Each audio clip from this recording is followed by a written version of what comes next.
To all of you, honorable guests, respected professors, ladies and gentlemen, we take an immense pleasure in welcoming you all to this 2 days international seminar organized by Ananda Chandra Training College, Jalpaiguri.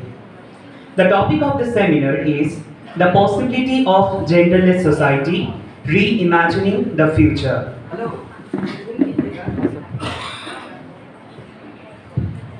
Where the mind is without fear and the head is held high, where knowledge is free, where the world has not been broken up into fragments by narrow domestic walls. Into that heaven of freedom, Father, let my country awake.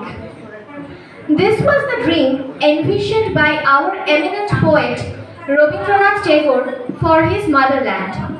After surpassing 75 years of independence, the question still remains relevant. Is every human being in our society enjoying his basic right of freedom? Or is he still enmeshed within the shackles of social stereotypes and prejudiced gender roles? Since the previous century, gender has become both one of the evolving field of study in its own right and a major category to be used in analysis within the social science and humanities. Gender is a socio-cultural construction. The socially constructed identities make human beings to take the garb of being men or women and destine distinct activities, behavior and lifestyle for them. And such discriminations generates various violence, prejudice and even animosity within the social structure. Gender includes norms, behaviors, and roles typically assigned to a man or woman, a boy or a girl.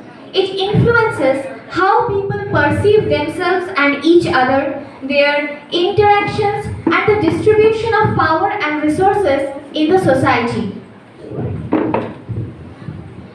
The main objective of this seminar is to envision a world where individuals are not defined by traditional gender roles or identities, and where social structure and institutions are free from gender-based distinction.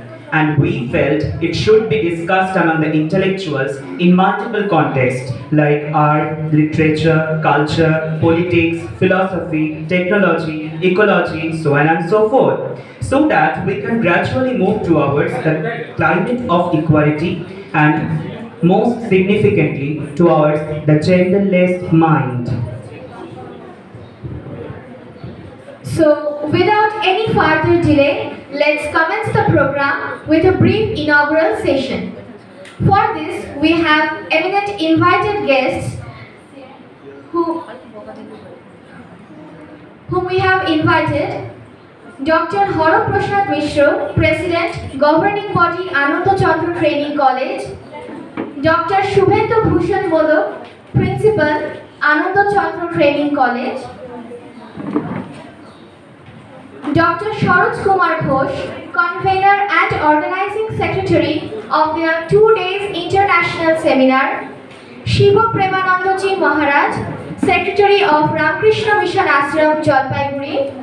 Dr. Sonal Rinchen, President, Shamse College of Education, Royal University of Bhutan. Dr. Shanti Chhetri, ex-Vice Chancellor, University of Gaurbanga, Malda. Partho Sarathi Chakraborty, ex-President, Governing Body, AC Training College. We are so glad to have them within us.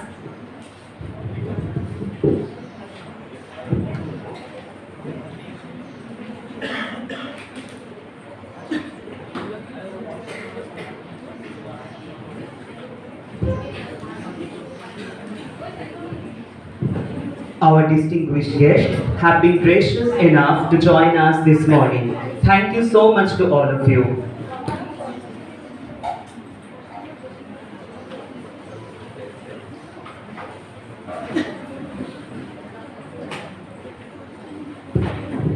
Ladies and gentlemen, at this moment, I would like to draw your attention and request everyone to stand up as now we shall indulge in a few moments of reverence with our college anthem.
Thank you so much to all of you. Please have your seats.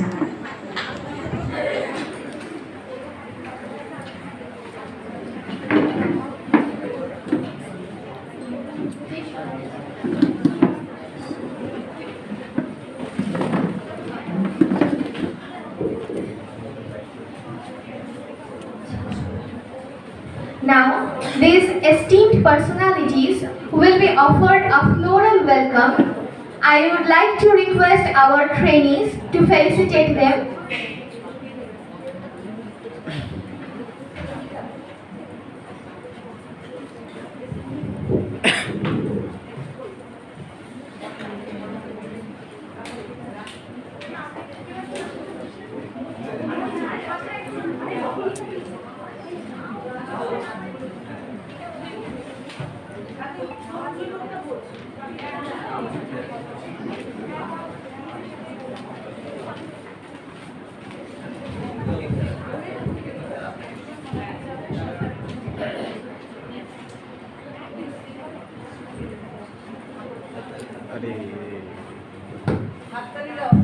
A big round of applause for them, please. We are welcoming our guests now.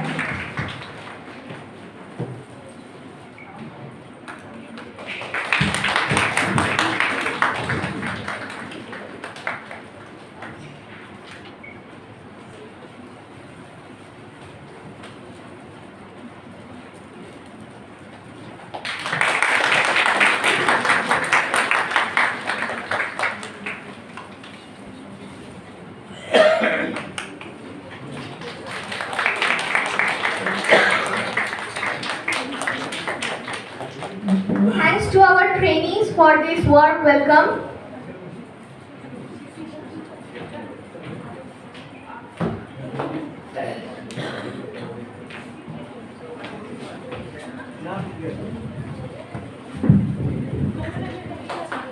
Please welcome them with a big round of applause.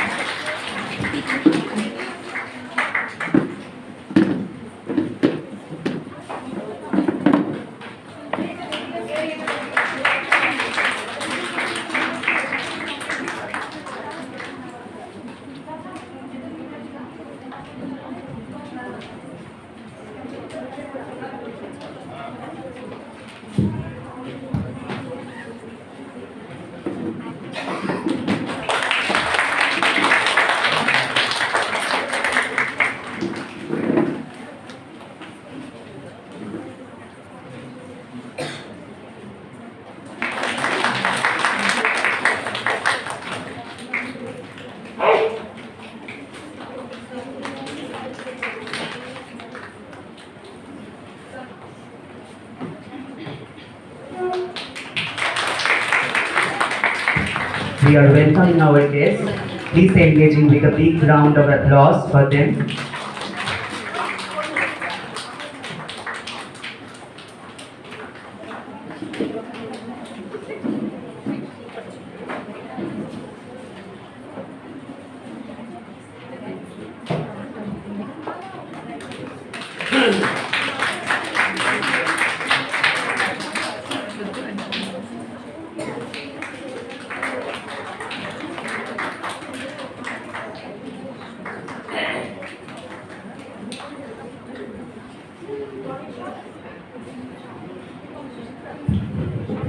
Thank you so much, our trainees, for welcome our guests.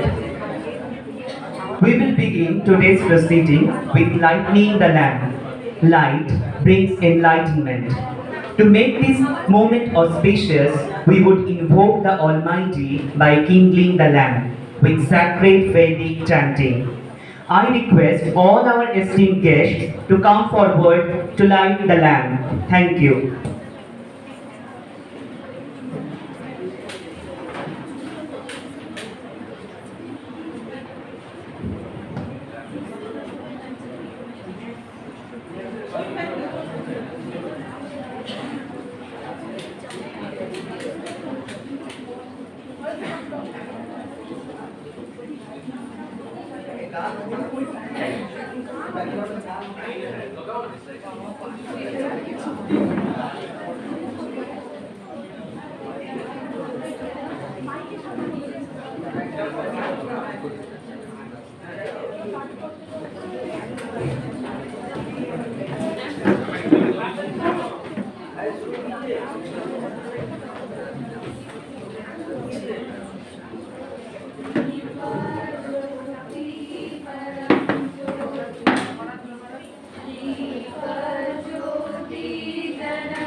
Thank you.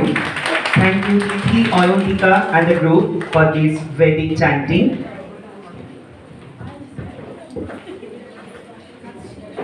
Now, I would like to request Dr. Haraprasad Misro, President Governing Body Ananda Chandra Training College, to start our day with his enriching speech.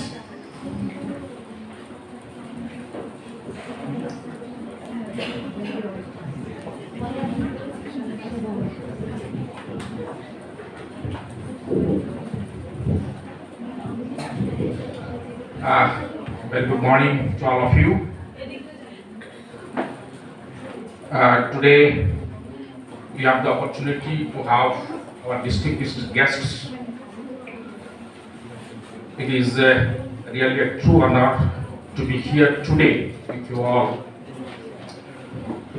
Honorable Swamiji, Swami Shiva Paramanandaji, Secretary Ramakrishna Mission, Jalpaiguri,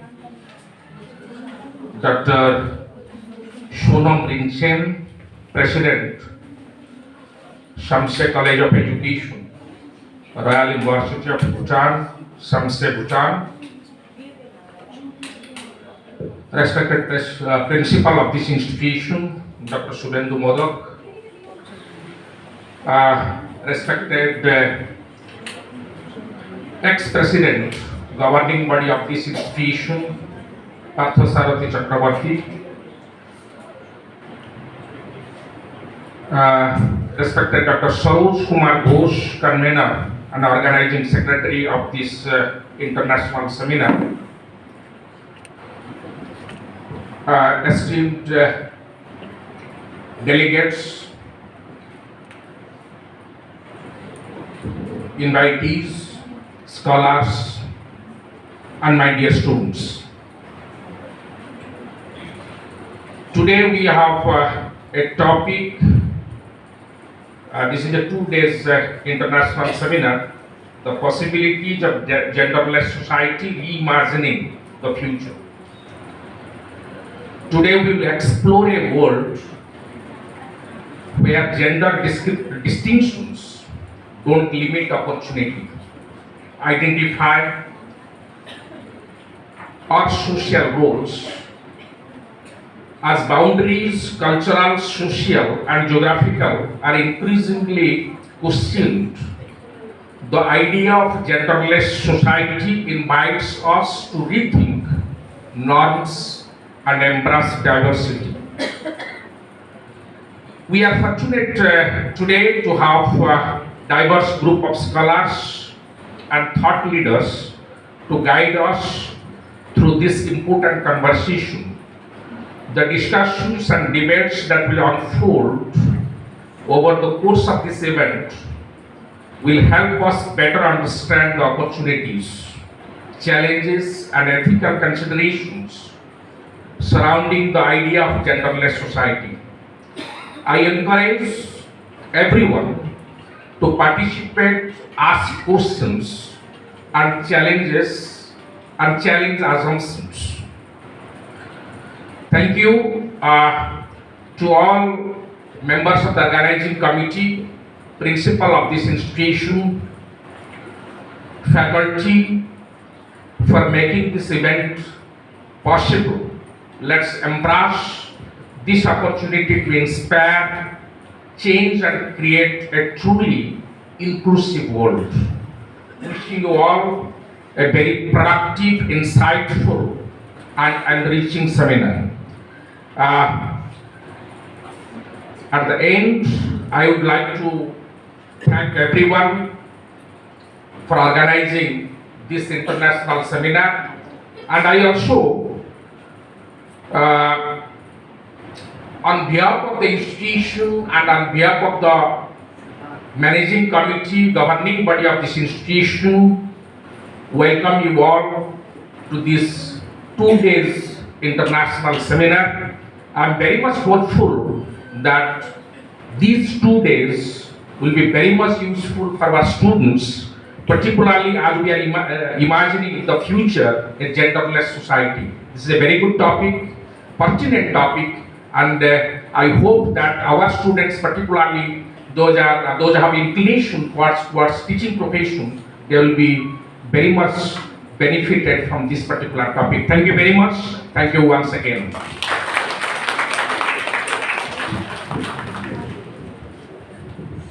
Thank you so much, sir. Next, I would like to request Sir Shibo Premanando Ji Maharaj, Secretary of Ramakrishna Mission Ashram, Jalpaiguri, to enlighten us with his thoughts. A big clap for him, please.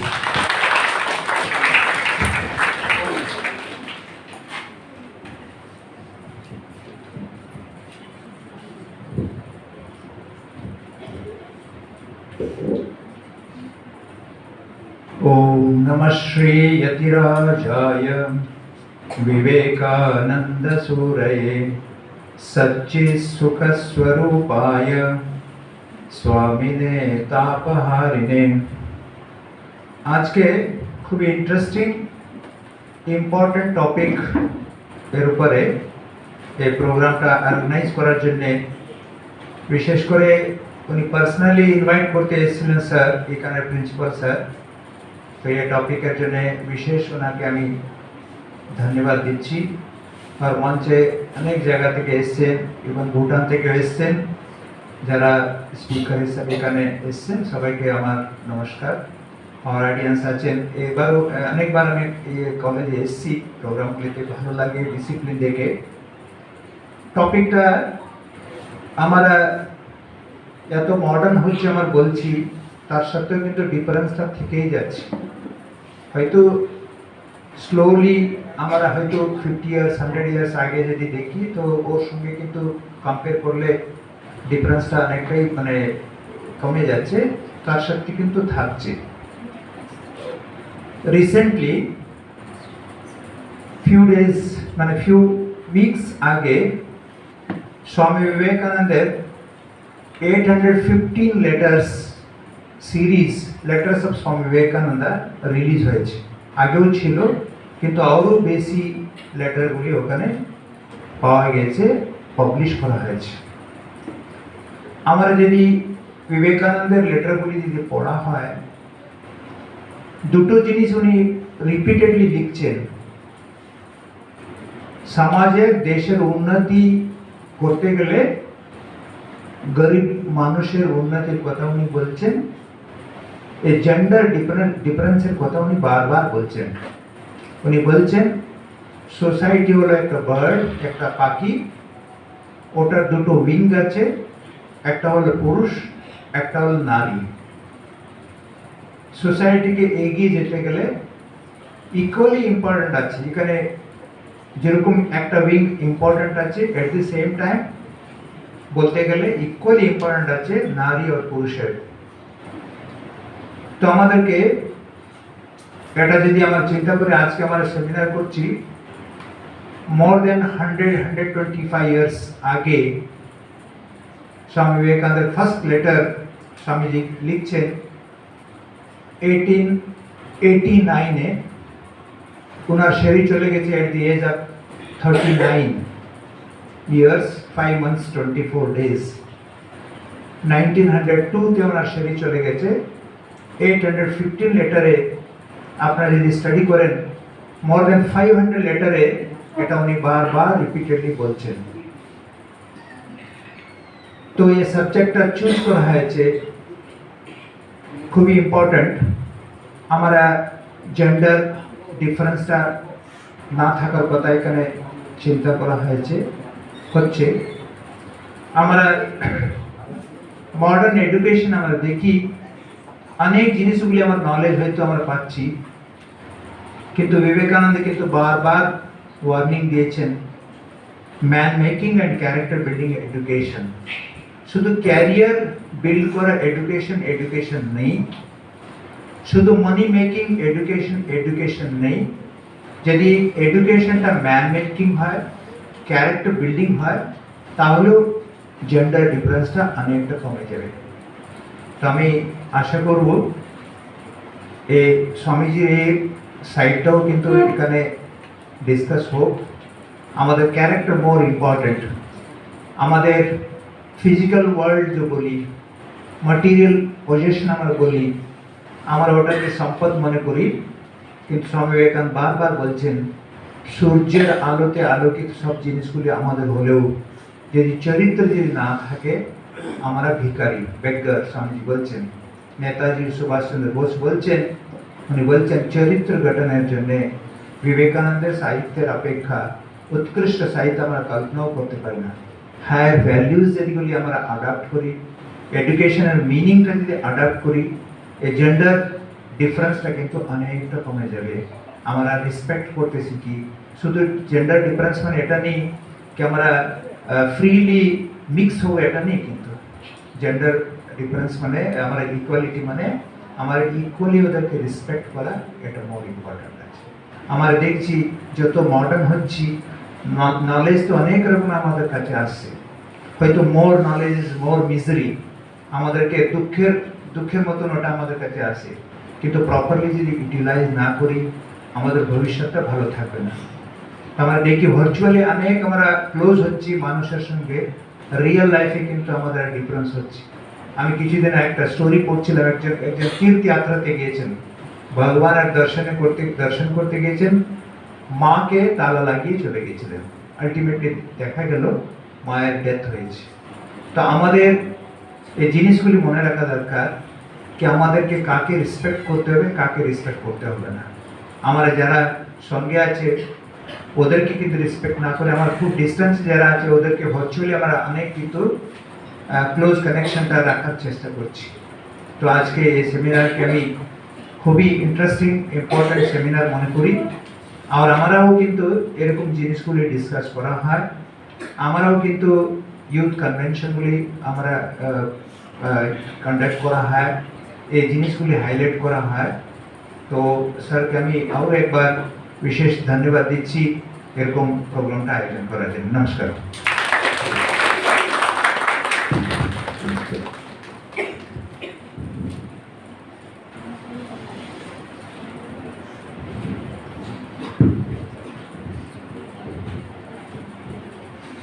Thank you so much, sir, for making our day bright and enriching. His words were truly encouraging for us. Now, I would like to invite Dr. Shubhendu Bhushan Modok, Principal, Ananda Chandra Training College, to share his thoughts with us. Please have a big clap for him.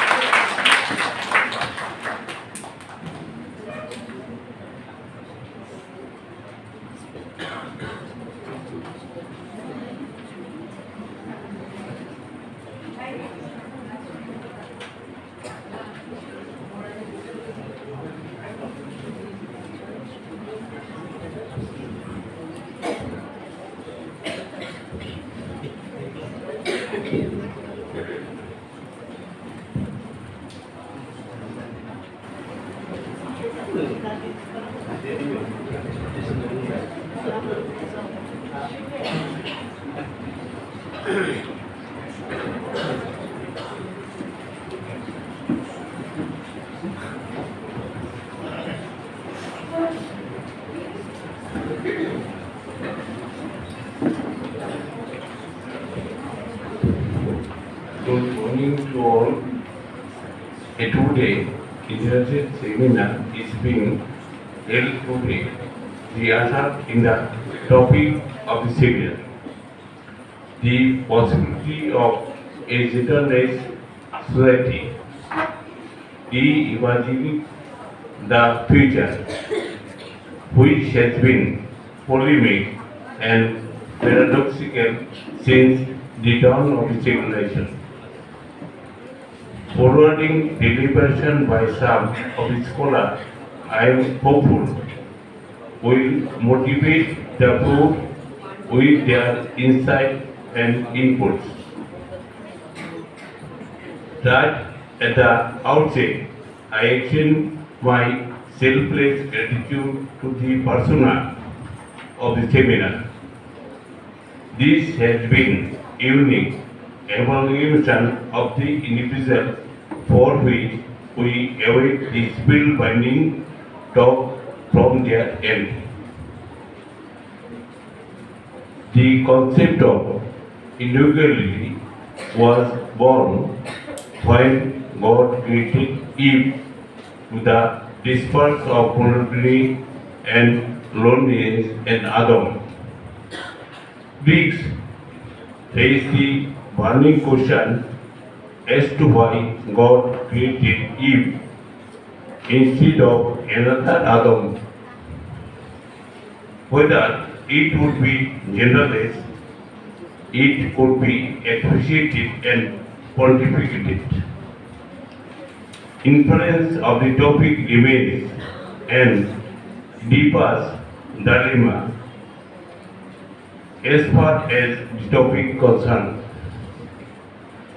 Difference of opinion apart, I would gleefully remember the contribution of my respected colleagues, staff, and such, and the students. As an adopting institution, the ultimate accountability lies with me. It has been a stupendous job to coordinate such a mammoth event alone. Thankfully, I concern stood beside me like a stronghold. I am thankful to them. I want to remember those individuals who have been steppers so long and so far as to get here. I am really careful for their brilliant presence on the premises of our college. Thank you once again.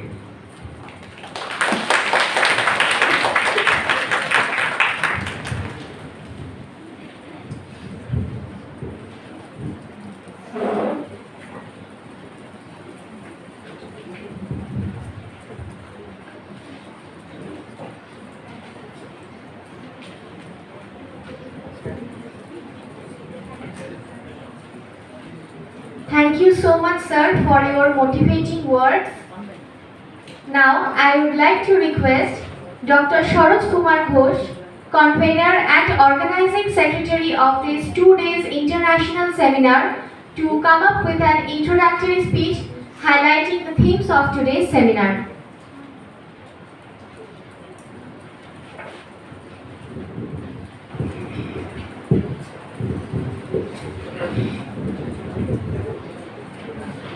Good morning, esteemed guests, distinguished speakers, fellow participants, and my dear trainees of both the semesters.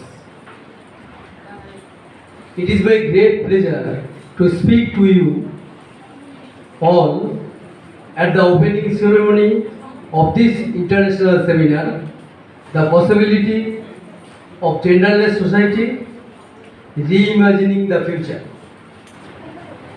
On behalf of the organizing committee, I express my profound and sincere gratitude to you all for honoring our invitation with your precious presence.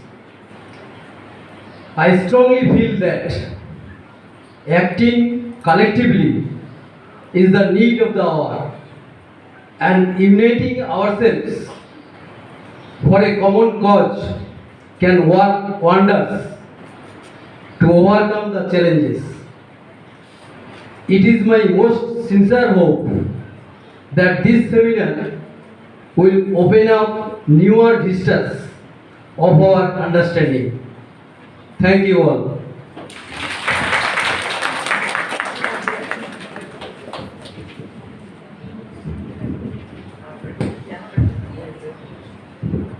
Thank you. Thank you, Dr. Sharoj Kumar Ghosh. Next, I would like to request Dr. Sonam Ringchen, President, Samsi College of Education, Royal University of Bhutan. Please welcome, sir. A big round of clap for him.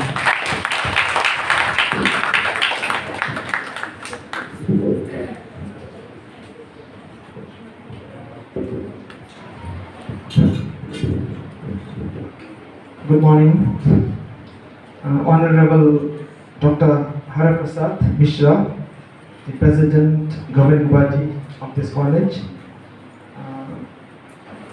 Dr. Modak, the Principal, distinguished guests, session speakers, professors of this college, and dear students. So first of all, I would like to wish everybody very good morning. And I, on behalf of my two colleagues, thank you for having us here. And how this started was a couple of weeks back. Principal Modak, Dr. Deepak, and Captain Paul was at my college, Samse. And then they wanted us to come and give a talk in this seminar. And we said yes. And today we are here, me and my two colleagues, the Dean of Research and Dean of Academic Affairs. Samsi College is a teacher training college, somewhat 2 hours drive from this Ananda College. And we are a part of Royal University of Bhutan. and we train teachers and counselors. And once again, thank you for having us here. And we have been well treated right from the morning 8 o'clock. We have been well fed and well looked after by Principal Madak and his team. And we are very glad to be here on this very, very important occasion. And we need it. If you look at the audience, we have more girls, more ladies than men. And if you look at the stage, there are more men than women. So we need, I think, such seminar quite often. And we know for a long time, our world has placed people into categories, male and female, rich and poor, strong and weak. And so much of our daily lives, from how we dress, to what language do we speak, to what jobs we do, and even how we are treated has depended on these levels, like male, female, rich and poor. Now this is 21st century, and people have begun to speak and talk. Can you imagine a future where we are known not by gender, by what we truly are? And you know, the world is already beginning to change. Like I believe in Sweden, some schools are experimenting with gender-neutral classrooms, where children are encouraged to play and learn without dividing them by gender. Teachers use gender-neutral pronouns like I and we, and not he or she. In a fashion brand, they have started coming up with the unisex clothes, where we can wear any clothes and not differentiate by this is for male and this is for female. And even in some countries have actually encouraged people, they can use X to be gender, not say male or female, even in some government documents. And even in technology, some companies now use gender neutral languages in apps and games, like I and we, and not he or she. So these examples show us that the idea of genderless society is not just a dream, but is beginning to emerge in many parts of the world. And this journey is not about erasing identity, but rather expanding it. So it's about giving people the freedom to define themselves, not by defined by others. So a genderless society means we judge people by their talents, by values, by kindness, and not by whether they are male or female. So let us begin this important dialogue with open hearts, open minds, and together we can imagine the future, a future of freedom, equality, and humanity beyond gender. So once again, I would like to thank Principal Mother and his team for having us here, and we would like to wish a very fruitful two-day seminar on this very pertinent and very important topic. Thank you very much.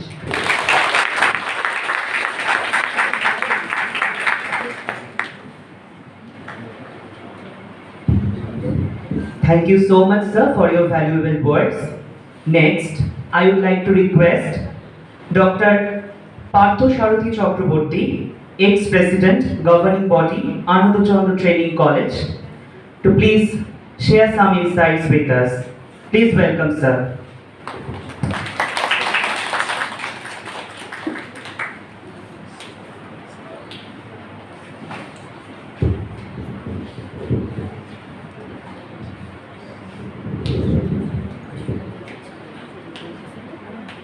Distinguished guests on the stage, Dr. Amit Sarkar, President, Governing Body, Ananda Chandra Training College, Principal Dr. Subhadra Bodo, Convener of this program, Dr. Saroj Kumar Ghosh, Dr. Sunram Rishan, President Samsi College, and other dignitaries in audience, students, my colleagues and friends. The today seminar, international seminar on the topic in a nutshell, that is genderless society. genderless society at this moment we may say that is an utopian, imaginary thought. We may recall the thinking of Sir Thomas More, the book titled Utopia, written in the year 1516. Moore imagined an island that is named Utopia. There, the society, all the evils which we see in this patriarchal society, that would be vanished.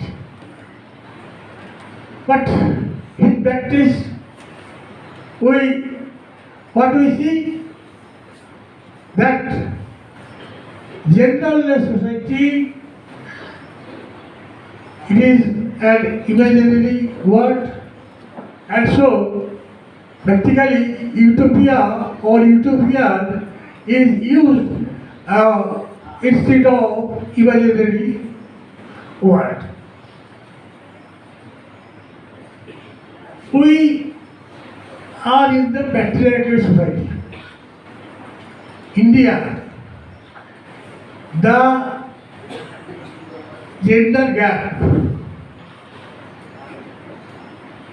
in India, that is our position 190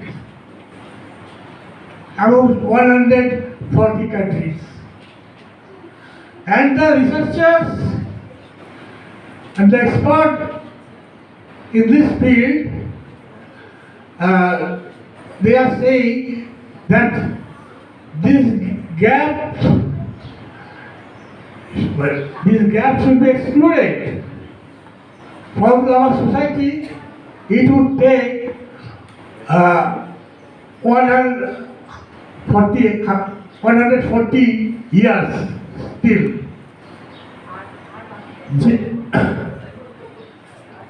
Genderless or gender-free society, that is, from this term, we would like to say that the binary of male and female should be excluded from the society. But in Indian context, what we see, that male-dominated society, women are deprived in every aspect of our life. And I have had some research work on family decision making, and I observed that in family decision making, in important cases, always that is male dominated. Females' decision in family policy, that was not considered. So, we all know about domestic violence, we all know about that is honor killing, all sorts of activities that is in a male-dominated country, male-dominated society, we are seeing. So, we think through this seminar, from the research fellows and professors, we shall learn about the genderless society, gender, that is from how we can remove our all the difficulties from this male dominated society. Thank you, thank all of you. Thank you.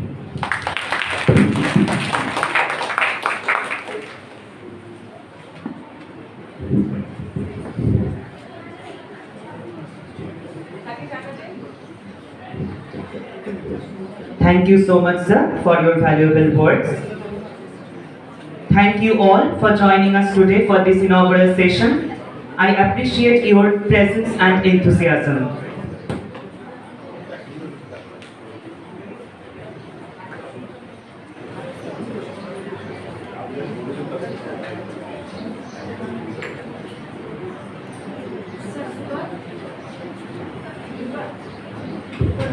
With this, we are ending our inaugural session.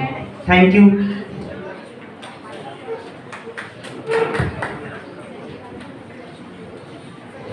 I would like to request all of you to take your seats off the dais and enjoy our next session. Thank you.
Ensuring they are treated as equals and able to thrive in their community.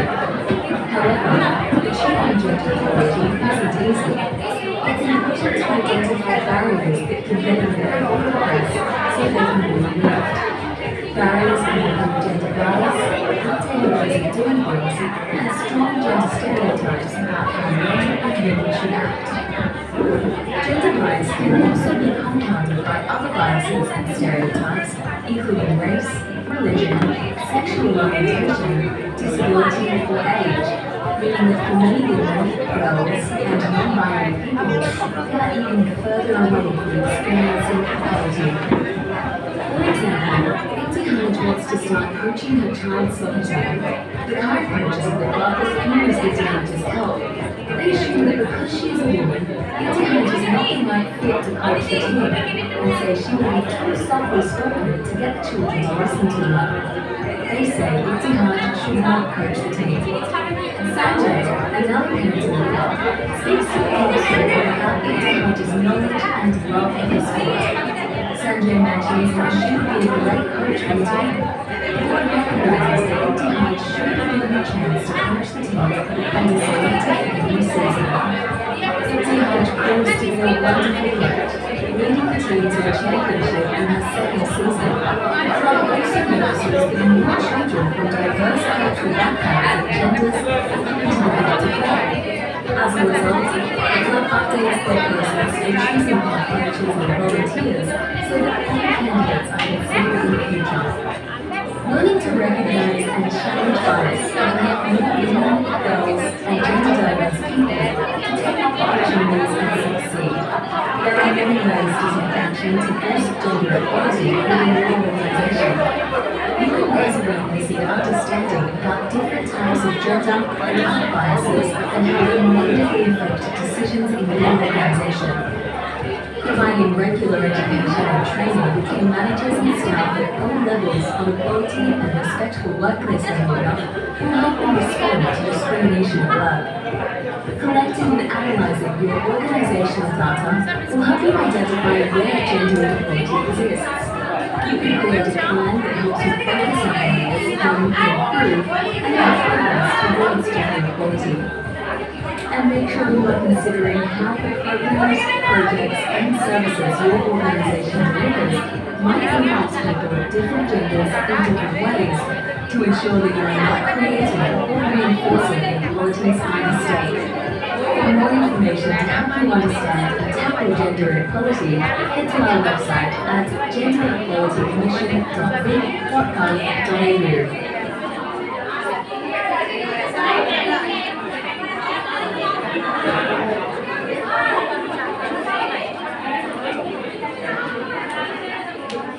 Gender roles in modern society. Historically, individuals' gender roles have been associated with certain patterns of behavior. These roles determine how society believes individuals of a certain gender should behave, interact, and play a role in different aspects of life, including family, work, and social environment. Gender roles in their essence are inherited from the culture, so that society passes on its understanding of the role of roles and people's lives to future generations, shaping the new generations of people. Historically, traditional gender roles have been twofold, with different roles for men and women. These roles are based on stereotypes. Men have qualities such as strength or assertiveness, while women have qualities such as empathy or elasticity.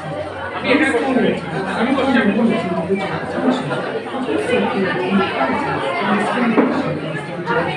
In a family scale, traditional roles are associated with certain activities. Parents have the main responsibilities of care and household, while men clean the workplace. In the labor market, certain occupations are traditionally associated with single-gender families, thus contributing to unequal career opportunities. Most people associate themselves with traditional gender workplaces.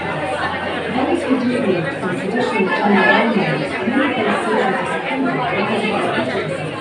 Abandoning the gender role defined by the biological body is a major challenge for many people, as they may face societal expectations and when I consider just society, sex and gender are expressions of their social and gender life. Society is not taught that those expressions are the concept of gender role is not founded in biology. It describes patterns of behavior. Gender role in the family. Traditionally, the gender role is associated with men, husbands, and men as women. Men are expected to provide for their financial well-being, while women are responsible for domestic duties and child marriage. In Japan, traditional gender roles are associated with certain code family rituals. The pale pink is traditionally associated with femininity and blue with masculinity, thus influencing societal expectations for the appropriate choices of each gender. Leadership stereotypes. Traditional gender roles associate leadership qualities with masculinity, perpetuating a stereotype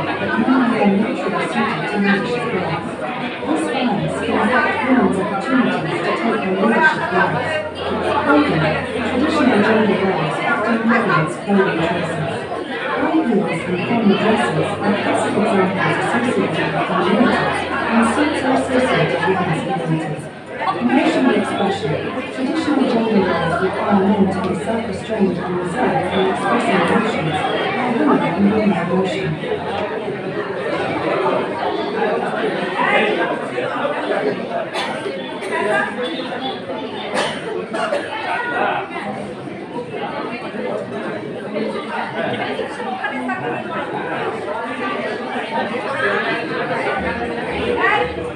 As children, there is no limit to what we believe we can become. But as girls and boys, we are steered in different directions growing up.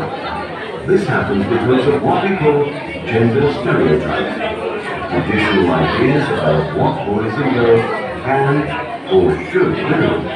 They may not always be obvious, but stereotypes are everywhere. They start to follow us from our earliest days in the classroom, and continue to influence us for choosing subjects at school. For instance, girls are expected to be good at arts and humanities, while boys are led towards maths and science. When we come across the same stereotypes again and again, and begin to they start to shape our preferences and career paths. More men go to better paid jobs in the science.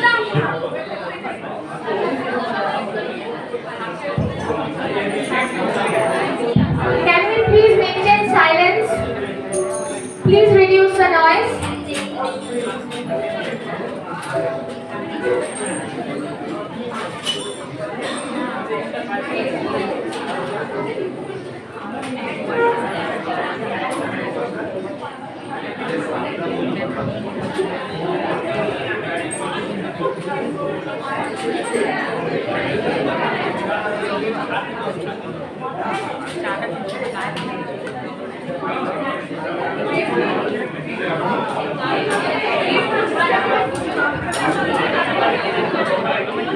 We are moving forward to the next part of our today's seminar. Please maintain silence. I will request our trainees to please remain silent.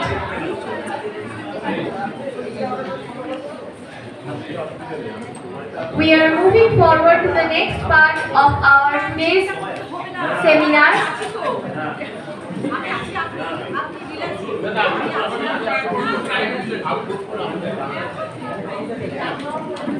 We would start our today's seminar and we hope to be enriched by our respected speakers who would enlighten further about the construction of a genderless society, how to enlarge the scopes of humanity and to enhance fraternity without falling into the traditional loops of age-old gender roles,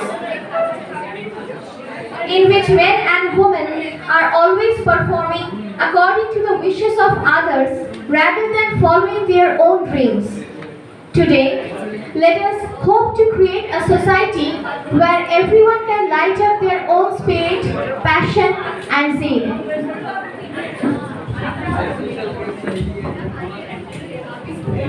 Ladies and gentlemen, now we will proceed to our next session for which we are eagerly waiting.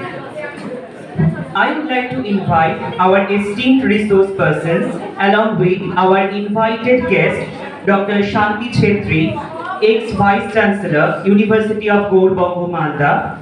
It is my pleasure to welcome all of them. We have Dr. Ananda Sarkar, Assistant Professor, Department of Sociology, Algoma University, Canada. Dr. Kinley Seddon, Dean of Research and Industrial Linkages, Samsi College of Education, Royal University of Bhutan. Sir Kunjang Gelson, Dean of Academic Affairs, Samsi College of Education, Royal University of Bhutan. Please welcome them with a big round of applause.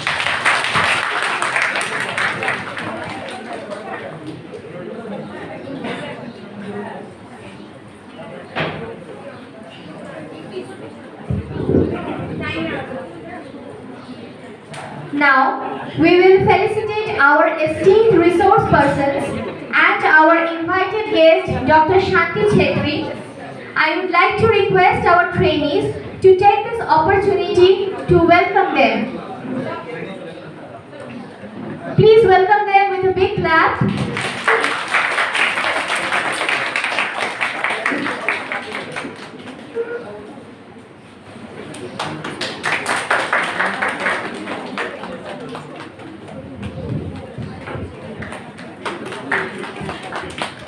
We have welcomed Dr. Shanti Chetri, ex-Vice Chancellor, University of Bongo, Malda.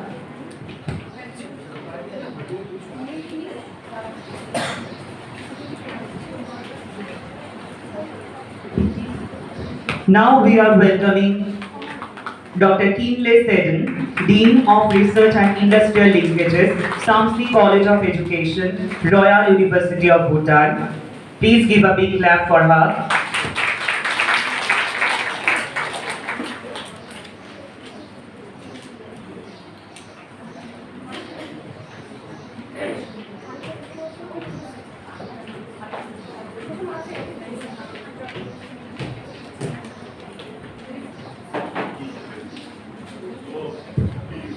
Now we are welcoming Dr. Kanchon Sarkar, Assistant Professor, Department of Sociology, Algoma University, Canada.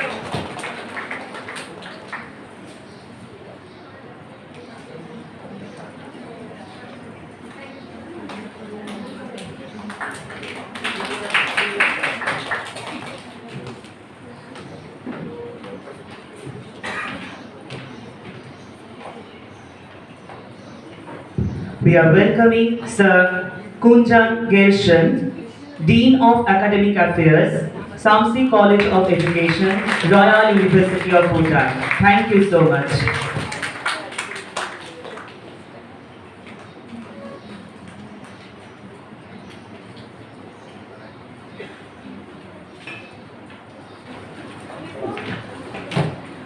Before moving forward to our respected resource persons, we would like to call upon stage Dr. Shanti Chetri, ex-Vice Chancellor, University of Bongo, Malda, to enrich us with a few words. Please welcome, sir.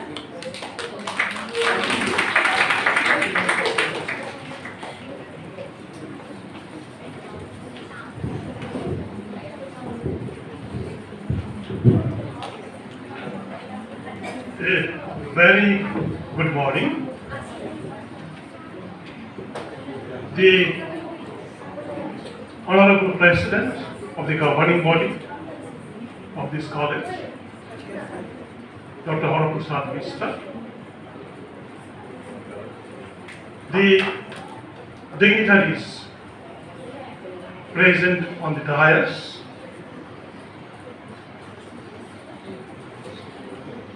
Dr. Kinle Sedin, Dean of Research and Industrial Linkages, Samsi College of Education, Royal University of Bhutan, Ms. Quentin Galston, Dean of Academic Affairs, Samsi College of Education, Royal University of Bhutan, Dr. Kanchon Sarkar, Assistant Professor, Department of Sociology, Algoma University, Canada, Dr. Shivendra Bhushan Modak, Principal of this institution, distinguished speakers, teachers of this college, non-teaching staff of this college, and participating teachers and scholars from different institutions of the locality, as well as from other parts of the state. I take this opportunity to welcome you all once again. And I was being introduced as the ex-Vice Chancellor of Jalpaiguri University, but I feel privileged to be called as a person who was the principal of PD Women's College Jalpaiguri for almost 16 years in between the period of 2005 and 2021 before I left for Bongo University. I feel so privileged to be here, and I take this opportunity to express my thankfulness to the principal, members of the governing body, and the teaching and non-teaching staff of this college for having invited me to grace this occasion. I would like to take the apology as I could not attend this seminar in due time. I have some other complications. So these days, I find it a bit difficult to start early in the morning. Anyways, nice to be here. And there is also another aspect that, this college, I was associated with it for almost more than a decade. There was a time when the NCTE had, barbarically I said, imposed certain unmeetable conditions onto the B.Ed colleges of the state, and as a result of which the affiliation of this college and with a number of colleges, B.Ed college of West Bengal, were suspended. And that time I was asked by the university officials as well as by the higher education department to come to this college and to help Dr. Sivendra Modak to come out of the impasse. That is a long history, and I was fortunate enough to serve as the president of the governing body of this college, as he told me last week that it was almost for a decade. So when I see that, AC Training College has set up so nicely and has built up the infrastructure so magnificently that I feel so proud of all of you. But the only saddest part what I feel from this part of my heart, that last year the grading of this college by the NAT was not satisfactory at all. This college, under no circumstances, can be having a C grade. I was expecting that the college would apply for a reassessment. In any case, they couldn't do it. So I think and I hope and I wish you all the very best that in the coming days, all these laws will be compensated by your good endeavor in the days to come. I would not like to take a longer time because the session is going to start within a few minutes. Before that, this topic which has been picked up for the discussion, it is marvelous that a genderless society, and the topic is somewhat, reimagining the future. A society which is divided on the basis of gender, that this is to be done by the male and this is to be done by the female. These are the rights of the male and these are the duties of the female. The contributions of the male will be measured economically, whereas the contributions of female cannot be measured physically. Because most of our women, they perform all those activities which are called non-economic activities. So their contributions cannot be measured. So the society in which we are brought up, in which we are living in, it has somehow developed a kind of discrimination between the male and the female. Thousands of instances can be put up to explain this discrimination. We all know about it. But I feel that the society can develop. It can be just only when that the half of the sky that we call the public Akash, which is being held by the women in our country, they are given the due justice, due honor, and the due recognition of the society. Unless we, the male counterparts, come forward to support them, to give them their due honor and recognition, we cannot build up a genderless society. I hope that the scholars, the participants, will present beautiful papers on this theme, and there are learners resource persons also, we are very keen to hear all of them. I wish this seminar a grand success, and at the end of the day, all the spectators, they should be thinking, they should be given and a spare to think about how a classless, genderless society can be built up in the future. Once again, I thank you all once again on my behalf and hope that this seminar will be a grand success. And once again, a line of appreciation for the authorities of AC Training College, that a seminar which has been truly an international flavor. Thank you for holding an international seminar in your campus.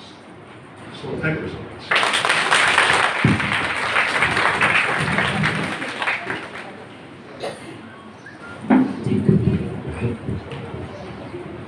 Thank you so much, sir, for your valuable words.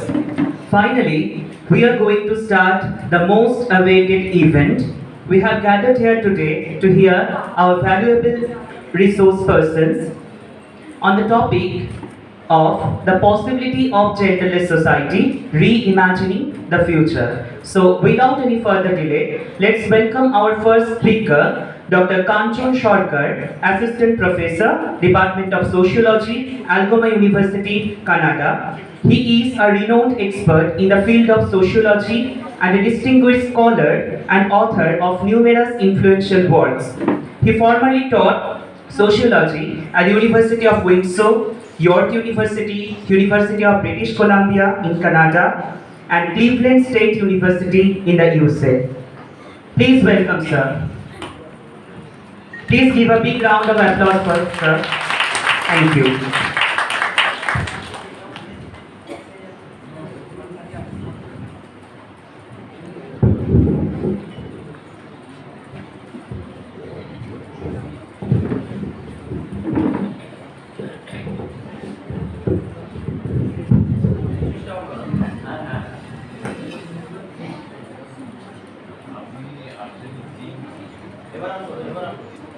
Hello ঠিক আছে বাংলায় না ইংরেজিতে বলবো না মিশিয়ে ওকে distinguished guest and respected audience, thank you for inviting me and thank you for coming here, and special thanks to Shubhendu and Saroj, my friends and classmates. ধন্যবাদটা একটু এখন তো একটু ইংরেজি বাংলাতে পেয়েছে তাই বলি। আমার হাতে সময় হচ্ছে 1 ঘন্টা, মানে এখন 11:45, অ্যাকচুয়ালি এটা আরো বড় টপিক। যেটা আজকে আমি বলতে চাই সেটা হচ্ছে জেন্ডার, এরেজিং জেন্ডার, সেটা আমরা প্রায় বলি যে এডুকেশন, ইকোনমিক ফ্রিডম এগুলো থাকলেই জেন্ডার ইরেজ হয়ে যাবে, which is definitely essential but not everything. So আমি একটু জেন্ডারটা অন্য দিক থেকে দেখতে চাই। Oh yeah, that's right.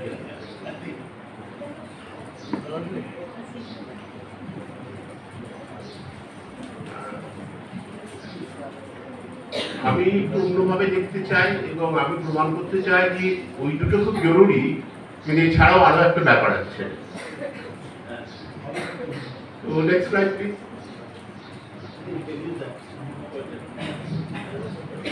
না, আমাকে একটু কিছু স্লাইড ব্রাউজ দিতে হবে। আচ্ছা, ফটোটা দেখে কি বোঝা যাচ্ছে?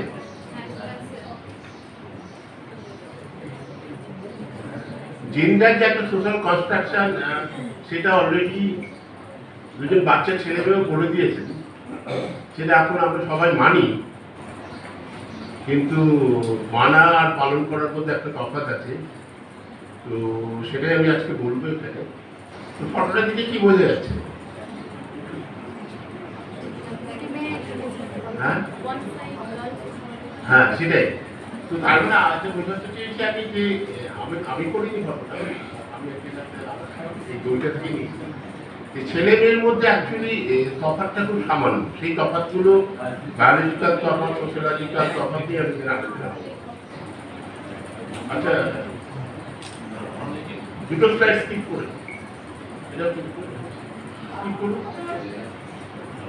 তিনটে ভাবে জেন্ডার বা ইনইকুয়ালিটি মাপা যায়। একটা হচ্ছে global gender gap index by world economic forum, gender inequality index by United Nations development programme, আর gender social norm index by UNDP. এদের ক্রাইটেরিয়াগুলো আলাদা। এগুলো সবই অনলাইন পাওয়া যায়। আমি নেক্সট পরের পয়েন্ট সিচুয়েশনটা আমি একটু আলোচনা করছি প্রথমটা নিয়ে। গ্লোবাল জেন্ডার গ্যাপ ইন্ডেক্সে চারটে ক্রাইটেরিয়া দেখে: economic participation, opportunity, educational attainment, health and survival, and political empowerment. এই বছরে global gender gap has been closed by 68.5%, যেটা 100% আইডিয়ালি হওয়া উচিত, সেখানে 68.5%। এই রেটে প্রোগ্রেস করলে 134 বছর লাগবে জেন্ডার ইকুয়ালিটি এস্টাবলিশ হতে। Next please. কোনো প্রশ্ন থাকলে করতে পারেন বা তোমরা করতে পারো, হ্যাঁ, যদি বোঝার কোনো অসুবিধা হয়। কারণ আমি এই সেমিনার দেওয়ার জন্য না আসিনি, আমি সেটি যে সবাই ব্যাপারটা বুঝুন, বিশেষ করে প্রথমে যারা বসে আছেন তাদের তো আর ভিডিও খুব একটা নেই, পিছনে যারা। তো এখানে একটা আচ্ছা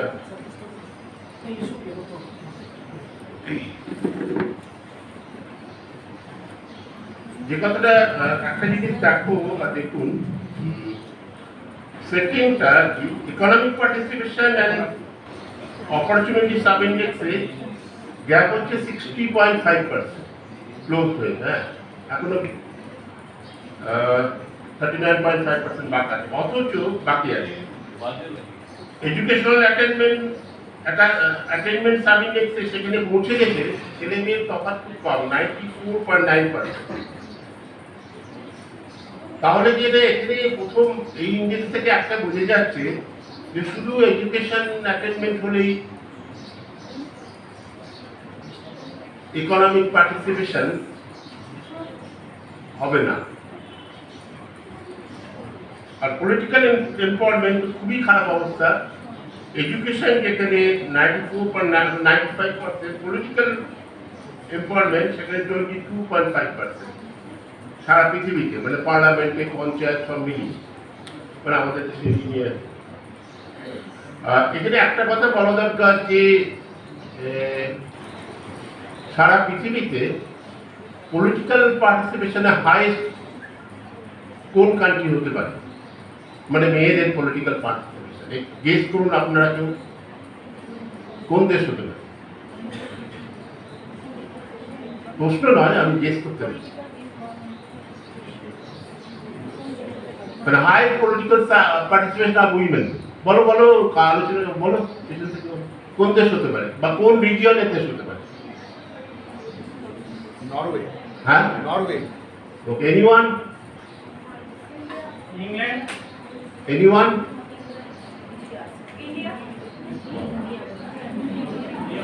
ওইসব কন্টিনেন্ট, ইংল্যান্ড, আমেরিকার কন্টিনেন্ট ছাড়ুন, এশিয়াও ছাড়ুন, আফ্রিকার একটা দেশ রাওয়ান্ডা, 60.5% political participation, 60.5%। Okay, next slide please.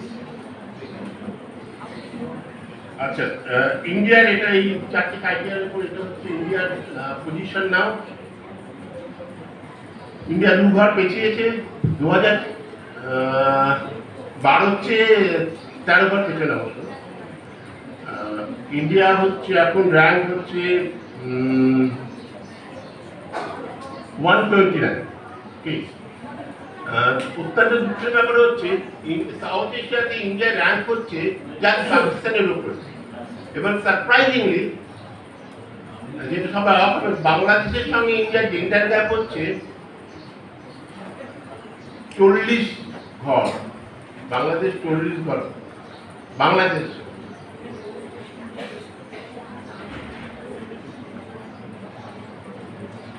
The next please. Gender inequality index India কিছুটা এগিয়েছে এবছরে 108 out of 193 countries. Gender inequality index criteria হচ্ছে next slide please. Next slide. No, next. না এটা আগেরটা হবে next. Okay, next. এইগুলো হচ্ছে criteria health empowerment labour market এবং তার মধ্যে অনেক অন্যান্য সাব ক্রাইটেরিয়াও আছে। এই ব্যাপারে ইন্ডিয়ার র্যাঙ্ক হচ্ছে 191 মধ্যে 108 এবছরে কিছুটা এগিয়েছে। Next slide please. এটা হচ্ছে জেন্ডার সোশ্যাল নর্ম ইন্ডেক্স, তিনটে ক্রাইটেরিয়া দিয়ে জেন্ডার ইকুয়ালিটি মাপা যায়। সেটা হচ্ছে পারসেপশন। সেখানে দেখা যাচ্ছে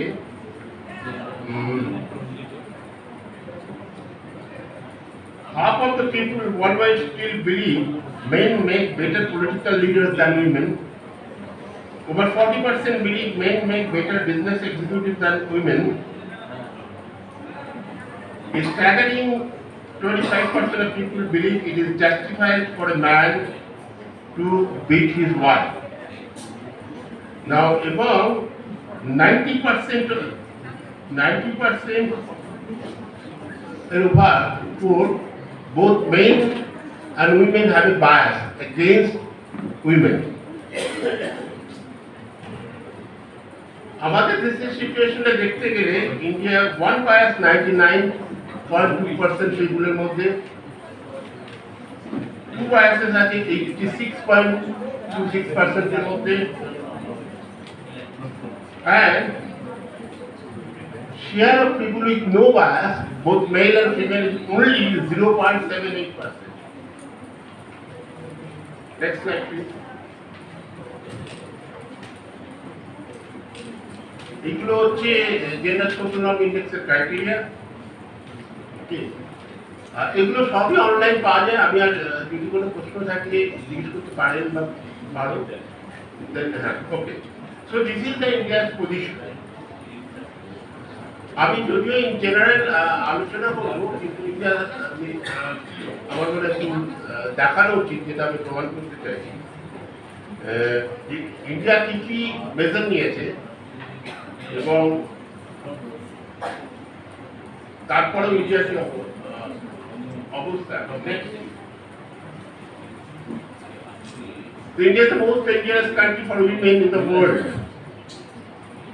Reuters 2018 এবারে যে ডেটাগুলো বলছি, এখানে অনেক সময় বলা হয় Reuters, associated press, United Nations, এগুলো সব বিদেশি, ইউনাইটেড নেশন ডেভেলপমেন্ট প্রোগ্রাম, এগুলো সব বিদেশি অর্গানাইজেশন। ওরা আমাদের দেশের দুর্নাম করার জন্য এগুলো করে। ওদের সেই রিসোর্স নেই, লোকবল নেই, ওরা ডেটাগুলো কালেক্ট করবে। এসব ডেটাই আমাদের দেশের ডেটা। ন্যাশনাল ক্রাইম রেকর্ড ব্যুরোতে যদি দেখা যায় 2011 to 2021 এই 10 বছর নারীদের উপর অত্যাচার, মহিলা এবং নারীদের উপর, শিশুদের উপর অত্যাচার বেড়েছে 86%, 10 বছর। এগুলো সরকারি data.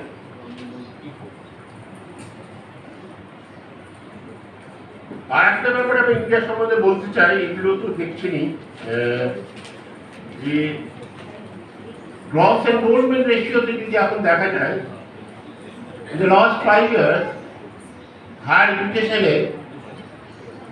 India's girls gross enrollment ratio is higher than boys last 5 years. Despite that, I'm talking about higher education. Labor force participation of the women in India only 21%. Next.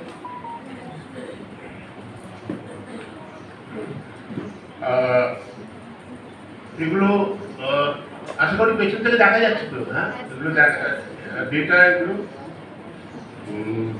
India সম্বন্ধে।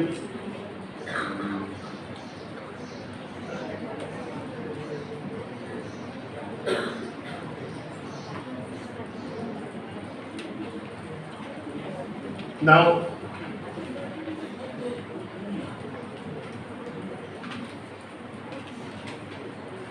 চাইল্ড সেক্স রেশিও তো ইন্ডিয়ার বেশিই আছে, যদিও গত বছরে national health and family survey বলছে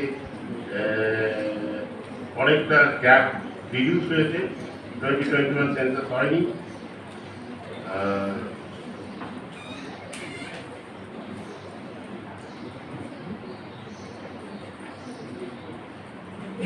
Government of India surveys show that 42% of girls in the country have been sexually abused. Recent data. Despite lofty campaigns such as Beti Bachao, Beti Padhao, the crime rate per 100,000 women increased to 62.4% in 2019. Across all rape cases, 92% of rapists were not strangers but family, friends, and neighbors. National Crime Record Bureau data. And a rape is reported every 50 minutes in India. One woman is killed every hour for not bringing enough dowry. But I will accountability, I will be chucked in India the way. Next.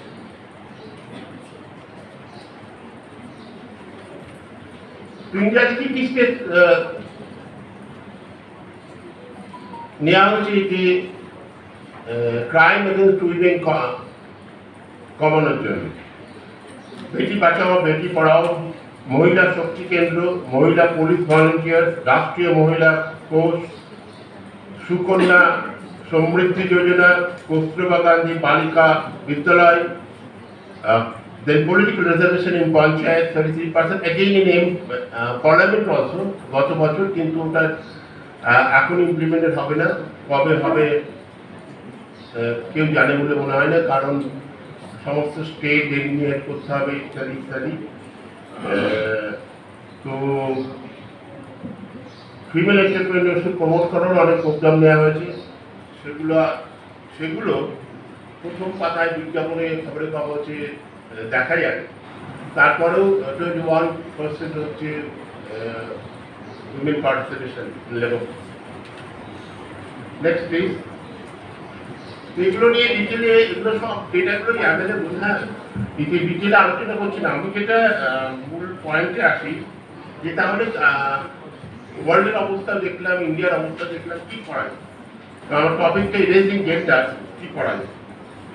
So there is a popular belief that education and subsequent economic freedom, as well as strict laws, are the key factors of reducing gender inequality, as well as violence against women. These have some empirical validity as well. However, critical evaluation of this positive correlation does not always support causation. Let's discuss those relationships one by one. অনেকেই বলেন যে বিভিন্ন দেশে উদাহরণ দিয়ে দেয় যে strong ল হলেই কমে যাবে, অ্যাকচুয়ালি না। 1961 ডাউরি ল হয়েছে, ডাউরি ডেট তো কমছে না। আমরা পরপর এটা আমি ডিবাঙ্ক করার চেষ্টা করবো। It's not the law, it's not just education, not just labour force participation, but something else which needed to erase gender. তো প্রথমে ল।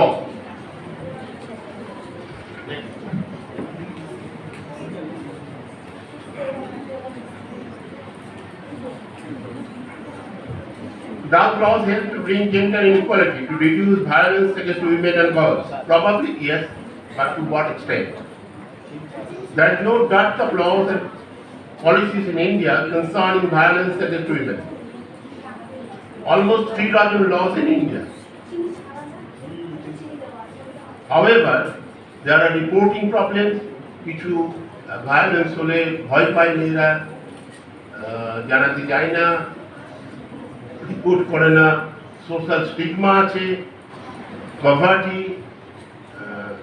একজন আমরা সবাই জানি কেউ কোনো মেয়ে যদি রেপ হয় সেটা নিউজ হয়ে যাবে পাড়া থেকে সবাই, কিন্তু যে রেপ করলো সেটা তাকে নিয়ে হাত তুলে দেখানো হবে। পভার্টি একটা রিজনস। কোর্টে তো গেলে আর কোর্টের উপর নির্ভরতা করে বলে মনে হয় লাভ নেই খুব একটা।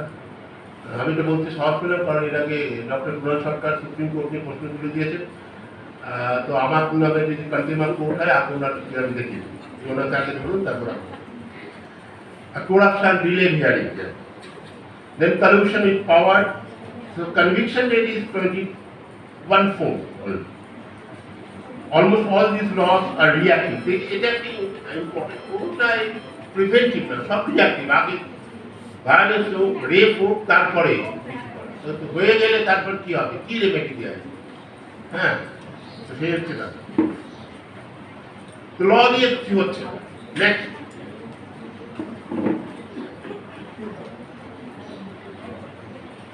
ল কিন্তু দরকার, আমি কিন্তু লয়ের এগেইনস্ট, কিন্তু শুধু ল দিয়ে হবে না, লয়ের এগেইনস্ট না, শিক্ষার এগেইনস্ট না। So overall,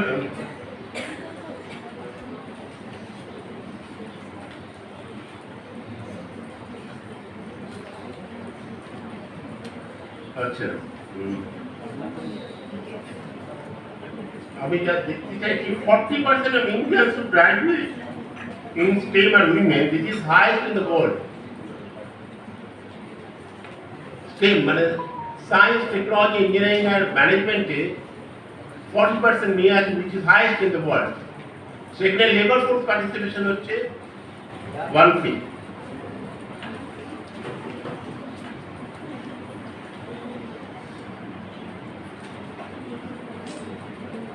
And women constitute nearly 14% of the total 280,000 scientists, engineers and technologists in research and development institutions in India. And gender pay gap is 34%. And labor participation in India is one of the lowest. So, যেখানে literacy 84.7% male, 71.5% female. Higher education and gross enrollment ratio last 5 years से মেয়েদের ছেলেদের চেয়ে বেশি, এবং highest enrollment in STEM in the world. সেখানে 34% হচ্ছে gender pay gap, আর লেবার ফোর্স পার্টিসিপেশন ইজ 1/3. উনি একটা কথা বলেছেন, ডক্টর লিঞ্চেন একটা কথা বলেছেন যে বায়াসে আমরা এখানে the possibility of genderless society কথা বলছি, ইমাজিন দ্য ফিউচার, সেখানে ডায়াসে সবাই পুরুষ ছিলেন। সেটা খুব ভালো উনি লক্ষ্য করেছেন। এবার দেখা যায় মেল আর ফিমেল ইয়ার্স অফ এডুকেশন 50 বছরের ডেটাতে একটা জিনিস দেখুন যে এডুকেশনের রেট মেল ফিমেল অলমোস্ট সমানভাবে বেড়েছে লাস্ট 50 বছর। দুই একটা কান্ট্রি একটু পিছিয়ে আছে, ইন্ডিয়া, টিয়াগো, আফগানিস্তান। আদারওয়াইজ গ্রাফটা দেখুন মেল ফিমেল অলমোস্ট সমানভাবে বেড়েছে এডুকেশন। নেক্সট, এখানে দেখা যাচ্ছে কিছু কান্ট্রির ডেটা, সেটা দেখা যাচ্ছে যে এডুকেশন জেন্ডার পে গ্যাপে যে খুব হেল্প করছে তা না। কতটুকু হেল্প করে সেটা ওই ব্লু অংশটা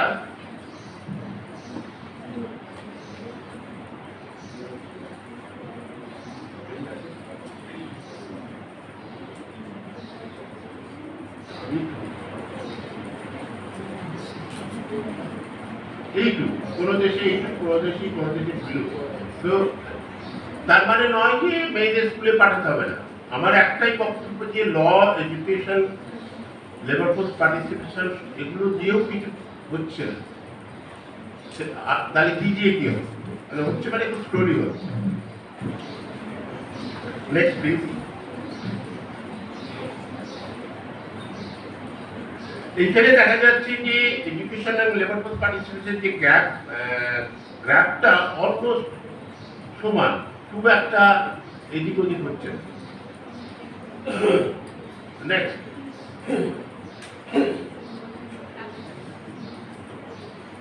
towards a solution, তাহলে আমরা কি দেখতে পাচ্ছি?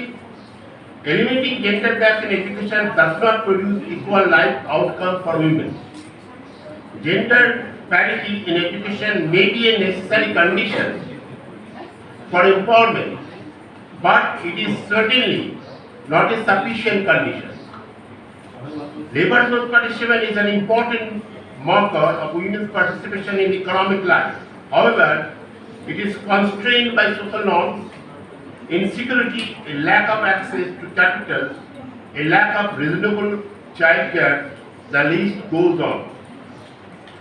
এমনকি আপনারা সবাই জানেন পেপসি সিও ছিলেন ইন্দিরা নুই। আমেরিকাতেও যেটাকে একটা আমাদের চেয়ে বেকার কিন্তু একটু মন আমেরিকাতেও মেল সিও এবং ফিমেল সিওর মধ্যে জেন্ডার ব্রেকআপ আছে। এমনকি ইন্দিরা নুই পেপসি সিও উনি কম পেতেন, একজন মেল সিও হচ্ছে, মানে কোম্পানি ভ্যারি করে এবং বাড়িতে এসে রান্না করে ঢুকতে হতো। কেন ইমাজিন পেপসি সিও ইন্দিরা নুইকে রান্না করে। লেবার ফোর্স পার্টিসিপেশন তো বাড়াতেই হবে, কিন্তু তার সাথে পে গ্যাপটা কমাতে হবে, সেটা সব হচ্ছে না। There is essentially no relationship between changes in the gender gap in education and the gender gap in labor force participation. The gender pay gap does not reduce much if education is equalized. পরে কিন্তু খুব বেশি। In fact, a study by ISI, আমার একজন colleague ISI ছিলাম, ও আমাদের department থেকে পরামর্শ গেছিল পরে চৈতি একটা ওরা কাজ করে জেন্ডার ভায়োলেন্সের উপর। ওর স্টাডি ওয়েস্ট বেঙ্গলে দেখা গেছে যে শিক্ষিত মেয়ে হলে স্বামী স্ত্রী দুজনেই চাকরি করলে ডোমেস্টিক ভায়োলেন্স বাড়ছে, উল্টো হচ্ছে। তার কারণ কি? তার কারণ যখনই একজন মেয়ে শিক্ষিত হচ্ছে, চাকরি করছে, টাকা উপার্জন করছে, তার ভয়েসটা ফ্যামিলিতে বাড়তি ডিসিশন মেকিং এ পার্টিসিপেট করতে চাইছে, তখনই গন্ডগোল বেঁধে যাচ্ছে। কিন্তু বারবার আমি এই কথাটা বলছি, কিন্তু তার মানে নয় যে এডুকেশন, লেবার ফোর্স পার্টিসিপেশন এগুলো প্রয়োজন নেই। এগুলো অবশ্যই necessary condition, but not absolute condition. Next please.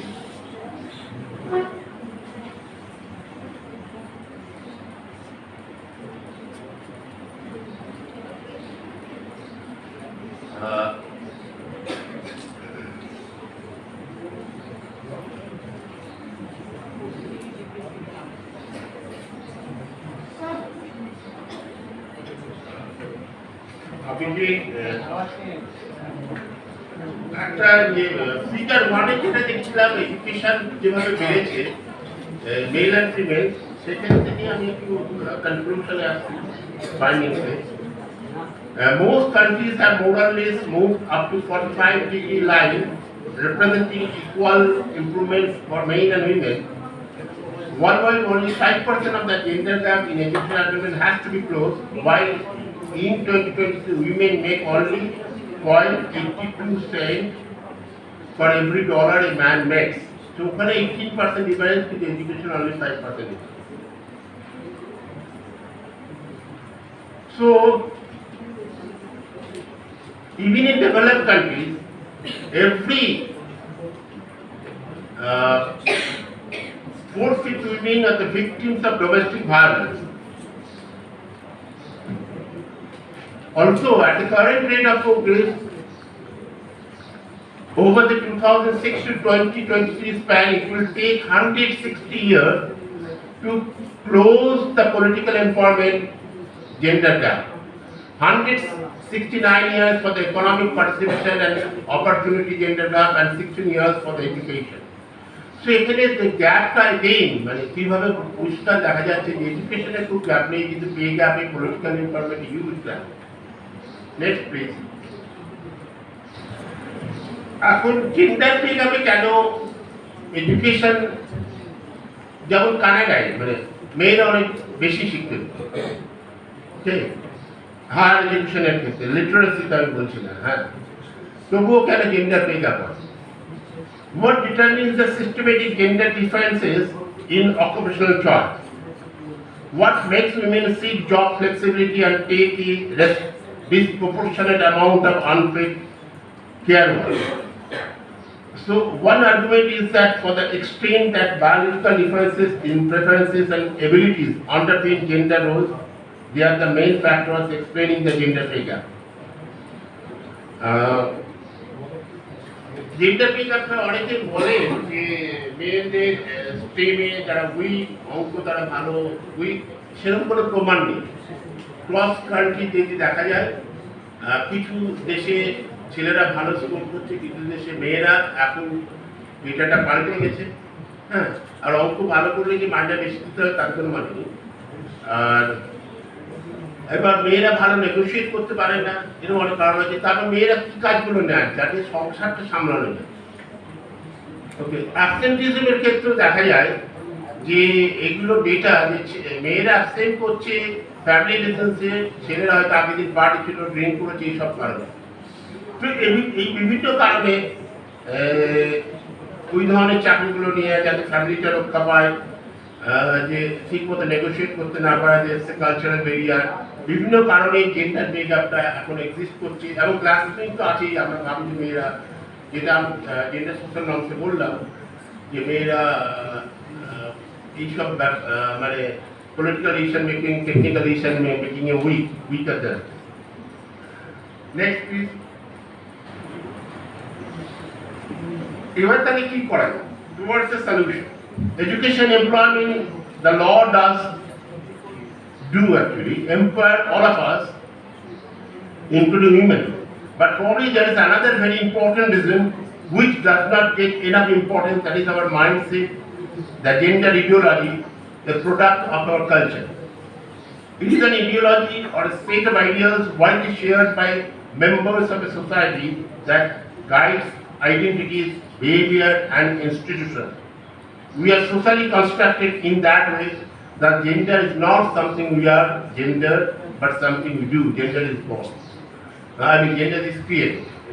আমি শুরুতেই একটা কথা বলতে ভুলে গেছি যে ইরেজিং জেন্ডার কথাটা আমি কিন্তু মেল অ্যান্ড ফিমেল নিয়ে বলছি, এটা থার্ড জেন্ডার নিয়ে না।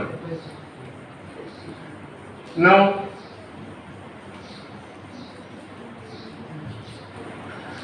তো সেই যে আমাদের মাইন্ডসেটটা, প্রথমত জেন্ডার বাইনারি, মেয়ে ছেলে মেয়ে আলাদা, তারপর জেন্ডার ইডিওলজি, মানে ছেলেদের এটা করতে হবে, মেয়েদের ওটা করতে হবে, এই ধারণাগুলো হচ্ছে সমস্যার সৃষ্টি করছে। যেমন ধরুন, আমি যেমন নিজেকে ভাবি যে আমি পৃথিবীর ক্ষেত্রে এখানকার যারা মেলরা আছে তারা সবাই পুরুষ, এবং তারা সবাই ভাবে আপনাদের সবার চেয়ে শক্তিশালী। এই যে ধারণাটা, এবং একজন পুরুষ যদি না ভাবে যে আমি ওই মেয়েটির চেয়ে শক্তিশালী, কখনো রেপের কথা ভাববেই না। এই ধারণাটা থেকে বেরিয়ে আসতে হবে। মেয়েরা অন অ্যান অ্যাভারেজ 6 inches, ছেলেরা on an average 6 inches taller than female, but সব ছেলে সব মেয়ের চেয়ে লম্বা নয়, absolute difference. Next please. We are born with the idea that women are inferior to men, mentally, intellectually and physically. We nurture that idea since our childhood and thus gender is born. However, there are no real differences in personality traits, emotional stress, cognitive abilities and physical potential between men and women. They are not related to genes, at least not discovered.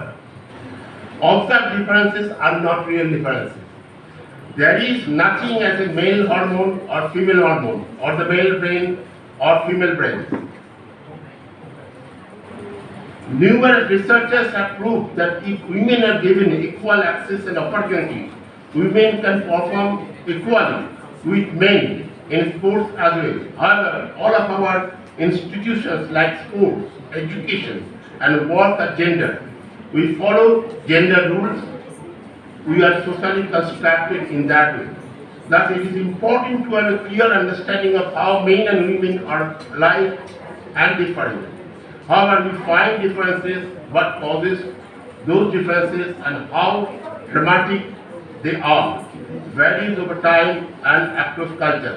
These differences respond to psychological manipulation and practice and training, and they are sensitive to how we design studies and define measurement. We would have amassed a lot of evidence and considered all the possible influences to determine which differences we find consistently and which we don't.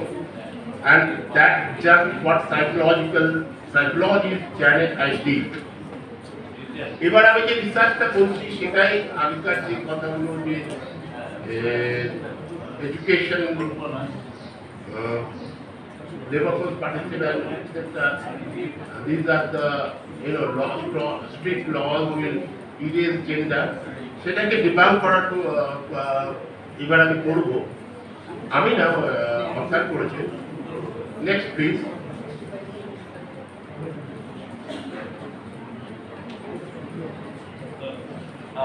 Next slide. Hello, sir. I combined an increase of 7,084 studies by different researchers. 7,000-এর উপর studies different রিসার্চারদের যে combine করে 124টা মেজারমেন্টের উপর study করেছে, psychological, sociological, physical, দেন cognitive studies. সেটা করে যেটা দেখা যাচ্ছে, প্রথম সেকেন্ড কলামটা দেখা যায় zero differences of 30%, small differences 48% between male and female. Those are very insignificant differences. Medium differences 15%, large differences 6%, extra large is a 2%. Just a minute. So the extra large differences গুলোই হচ্ছে কিছুটা physical differences আর বেশিরভাগই cognitive, sociological, psychological differences. কিন্তু this extra large হচ্ছে এবং there are overlapping also. So যেটা দেখা যাচ্ছে যদি pathology large হচ্ছে 6%, extra large হচ্ছে 2%. Next please. এইটা হচ্ছে male and female একেবারে পাশাপাশি difference. Next. Now, in চারটি premises এর উপর আমরা দেখব কোন differences are real, which cannot be changed. First premises হচ্ছে sex differences are real if we can measure them. Next হচ্ছে sex differences are real if they are observed in all and or most contemporary historical societies. Third হচ্ছে sex differences are real if they are biological. Fourth হচ্ছে sex differences are real if they are biological and immutable, which cannot be changed. The first one. Next please.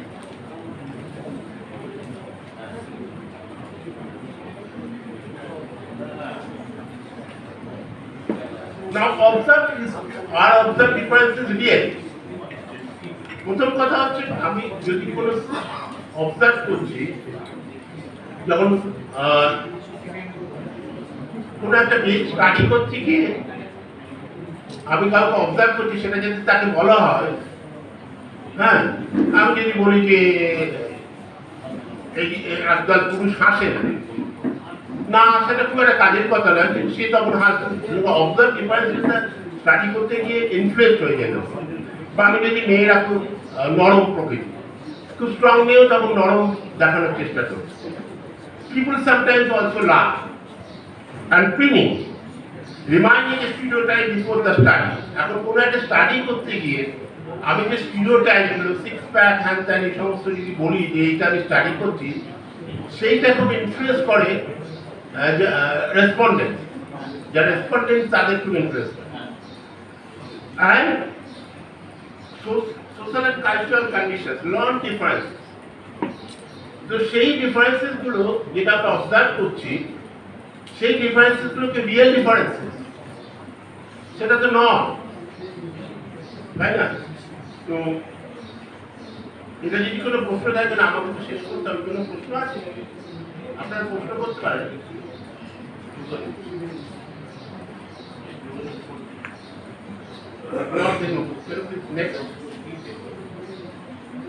তাহলে প্রথম যে প্রেমিসেসটাকে observe differences are not real difference, that difficult life and influence. Second হচ্ছে sex differences are real if they are observed in all or most contemporary and historical society. এখন একটা সময় দেখা গেছে যে ছেলেরা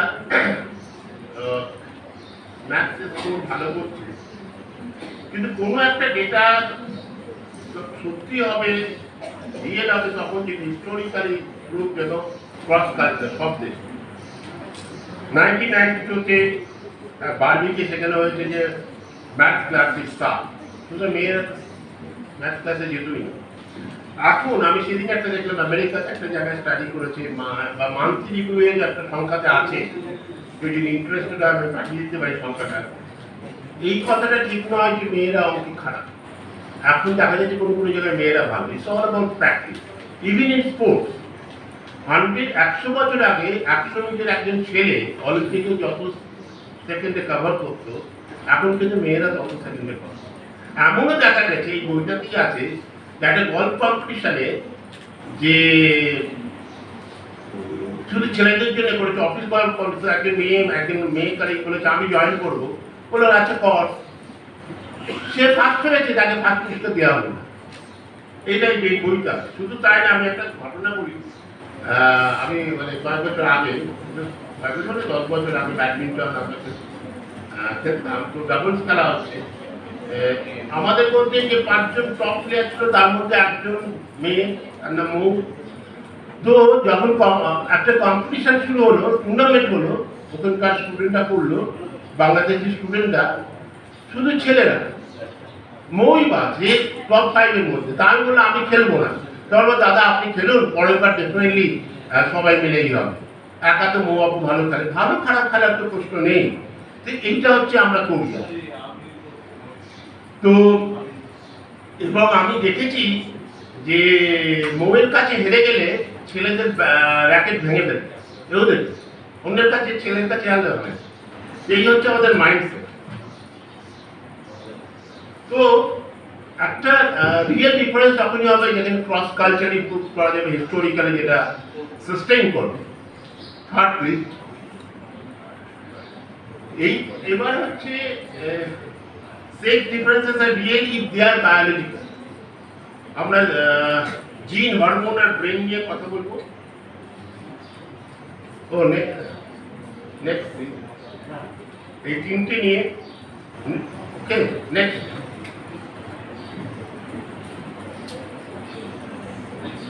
আচ্ছা, সবাই জানেন এখানে, না জানলেও বিভিন্ন বাচ্চারা নাম জানতে পারে। মেইন হচ্ছে XY, ফিমেল হচ্ছে ক্রোমোজোম হচ্ছে XX। এখন এগুলোর কাজ কি? XY এবং XX ক্রোমোজোমের কাজ কি? প্রথম ব্যাপার হচ্ছে Y ক্রোমোজোমের কাজ হচ্ছে শুধু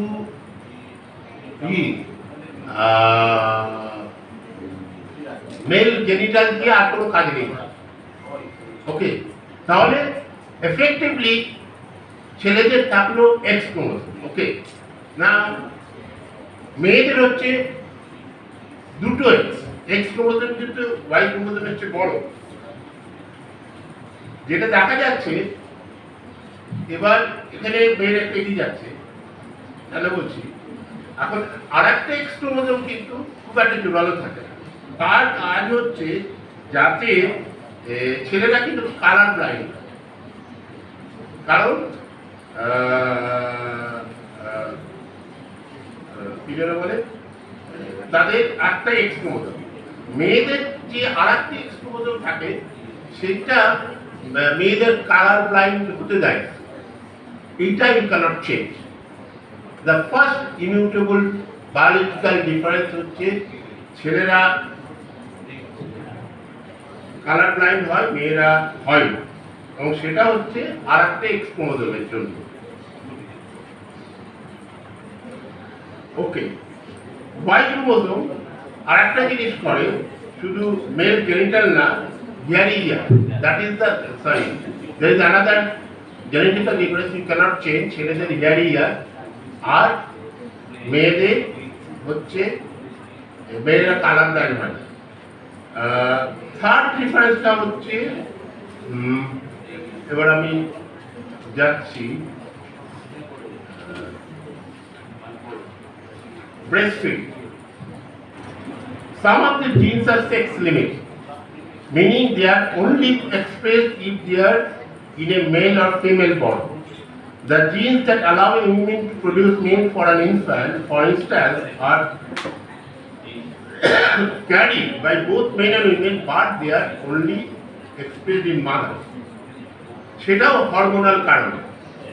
সুতরাং তিনটে ডিফারেন্স আমরা দেখছি, which you cannot change, immutable, hairy ear,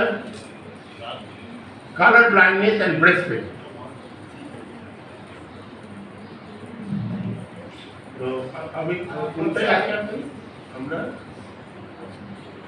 Can I just ask you a comment? Yes. What do you say that color blindness, that all men are not color blind? No, that I mean, color blind, that particular problem is there in it. হ্যাঁ আমি তা বলিনি। That is the first one. Second thing is that the second chromosome, the second X chromosome actually gives that buffering condition of the genes. That is important because in male there are only one X chromosome and Y chromosome. So all the sets, genes which are present in X chromosome and Y chromosome are haploid.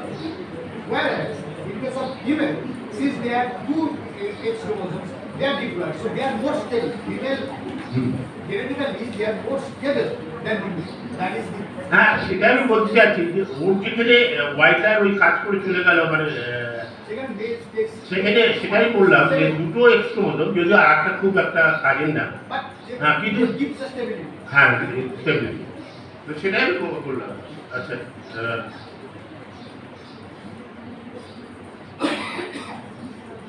আমি তো দেখতেও পাচ্ছি এটা কি পরের স্লাইডটা দিই।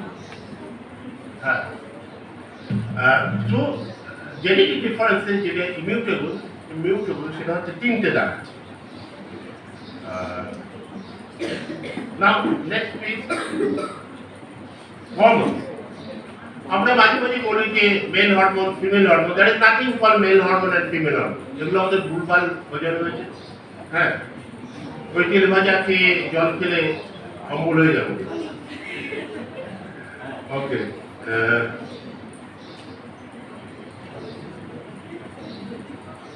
যেটা আমি বলতে চাইছি সেটা হচ্ছে নেক্সট প্লিজ, সব হরমোনই নেক্সট প্লিজ আগেরটা যেটা প্রত্যেকটা হরমোনই ছেলের মধ্যেও থাকে, মেয়ের হরমোনের মধ্যেও থাকে, কম আর বেশি থাকে। সুতরাং exclusively mail hormone female hormone আমরা বলতে পারি না। নাম্বার ওয়ান, কিছু হরমোন কিছু সময় বেশি হয়, অ্যাড্রিনালিন এটসেট্রা, সেটাও কিন্তু সোশিও ইকোনমিক এনভায়রনমেন্ট। এটা কিন্তু এখন মারামারি শুরু হয় কোথাও, কলেজ থেকে আক্রমণ করে, কালচার ছেলেরা এগিয়ে যাবে, অ্যাড্রিনালিন মানে ই হবে, আমরাই ছেলেরা এগিয়ে যাবো। এই যে কালচারাল ব্যাপারগুলো তার জন্য এগুলো হয়, কিন্তু যে nothing call mail and female hormone. Next এবার ব্রেনের কথা, there is nothing called female or male brain.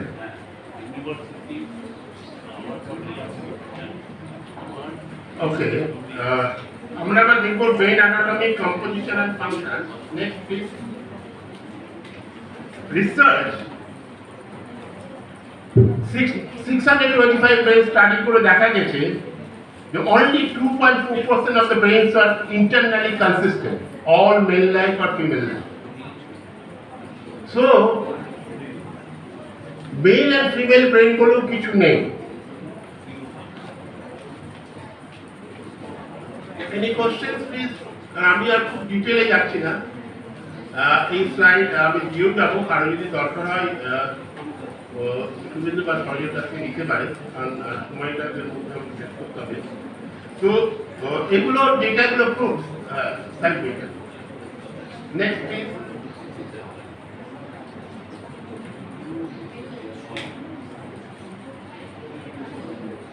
So, research on genes, hormones, and brain anatomy may explain some of the differences, such as certain measures of sexual desire and behavior, physical aggression, visual spatial ability, variation in intelligence, and toy choice among children.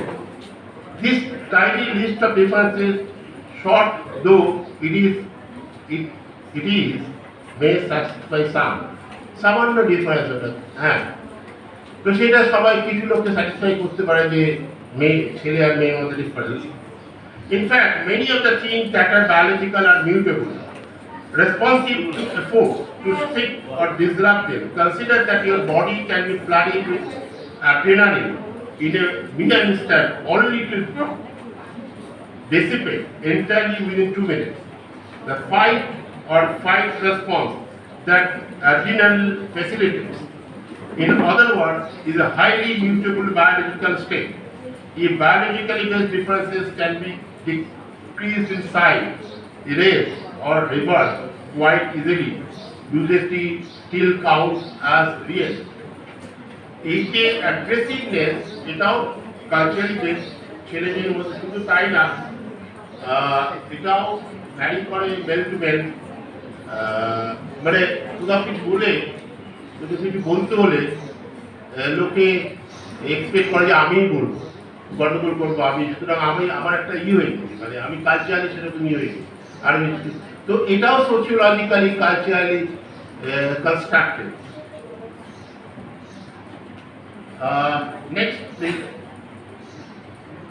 Sex differences are real if they are biological and immutable. সেটা আমরা ধরে নিচ্ছি। Now, a sex difference could count as real if they are both rooted in biology and could not easily be overcome by social intervention like training and training. By this definition, however, almost no variables, including the majority of the medium and large differences documented were high, count as real. So gender difference is high, and by extension, throwing ability might qualify, and gender identity and sexual orientation may be better candidates. There is at least some evidence for a biological basis for both, as they are strongly resistant to change. However, they are not absolute differences and depends on biocultural interaction. আমি একটা nature আর nurture নিয়ে বেশি কথা বলছি না, এক কথায় ছেড়ে দিচ্ছি বায়োকালচারাল। যেটা আমি বলতে চাইছি যে সেটা হচ্ছে, যেমন হাইট আমি বললাম, অ্যাভারেজ ছেলেরা 6 inches অ্যাভারেজ, কিন্তু not all males R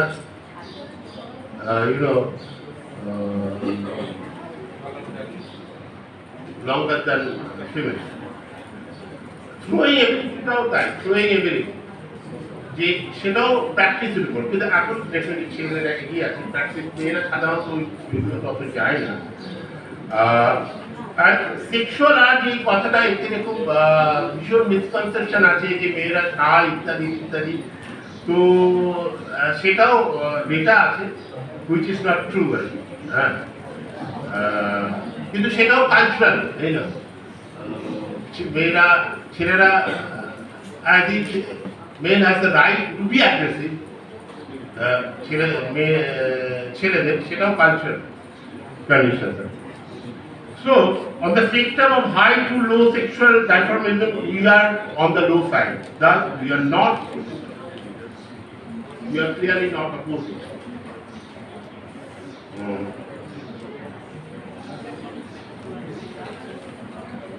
Next, please.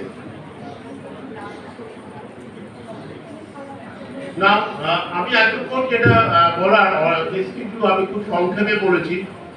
এবার আসতে হবে কি করা উচিত, what is to be done, নাহলে সেমিনার আমার কাছে কোনো মানে নেই। প্রশ্ন হচ্ছে, কোনো প্রশ্ন আছে? আমি খুব ডিটেলে আমি এটা দিয়ে যাবো, সোর্সগুলো দিয়ে যাবো ওদের কাছে, যদি কারো দরকার হয় ওদের কাছ থেকে নিয়ে যেতে পারো।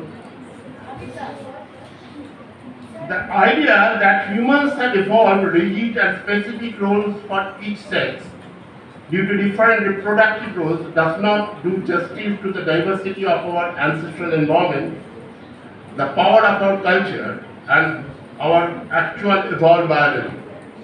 We have always had complex social lives and always needed to cooperate and respond to unpredictable environments. The sexual dimorphism in non-reproductive capacities would not be advantageous. There may be ways in which we are different. In some cultures this may be more pronounced, but we have the biological capacity to be quite alike. We concluded that men and women may not be biologically identical. We are not particularly dimorphic either.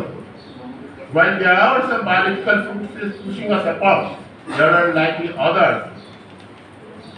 The potential evolutionary benefits of similarity, the responsiveness of our bodies to cultural influences, and the intersections of our identities that bring us together. We have also considered that we do act in gendered ways much of the time, leading us to pose the question, if men and women are not naturally opposite, then why do they act so differently so much of the time? The answer is social construction of gender. Can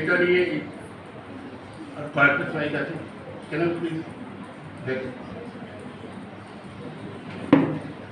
Our culture trains women to not exist either by literally killing them, feticide, female infanticide, violence, or by training them to disappear via 7 habits, making us feminists with bad habits. The 7 habits are: deny your body. You don't have any right on your body. Be quiet. একটা মেয়ে জোরে কথা বললে আমরা খুব সমালোচনা করি, ছেলে বললে বলবো যে ব্যারিটন ভয়েস, বচ্চনের মতো voice.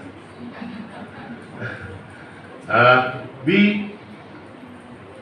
please others, always submissivity, please others. Deny sexuality. Sexuality প্রকাশ করার অধিকার মেয়েদের নেই cultural. Isolate yourself. Have no individual identity and be dependent. Dipanaron 2018.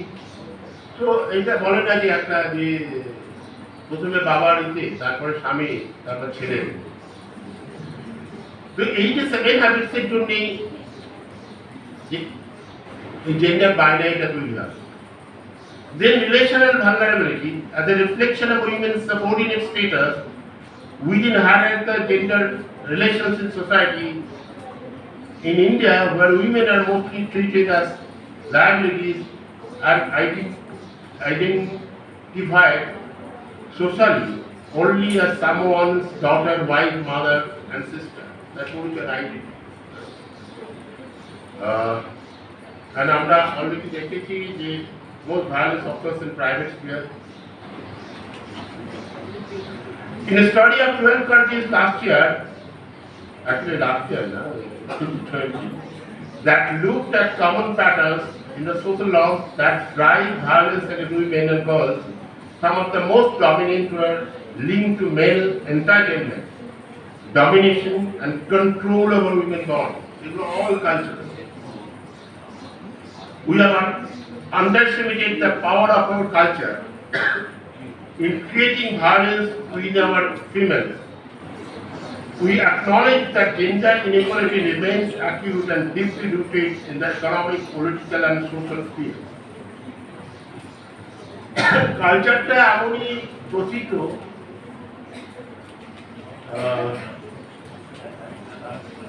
আমাদের মধ্যে আমি 3টে ছোট্টই বলি।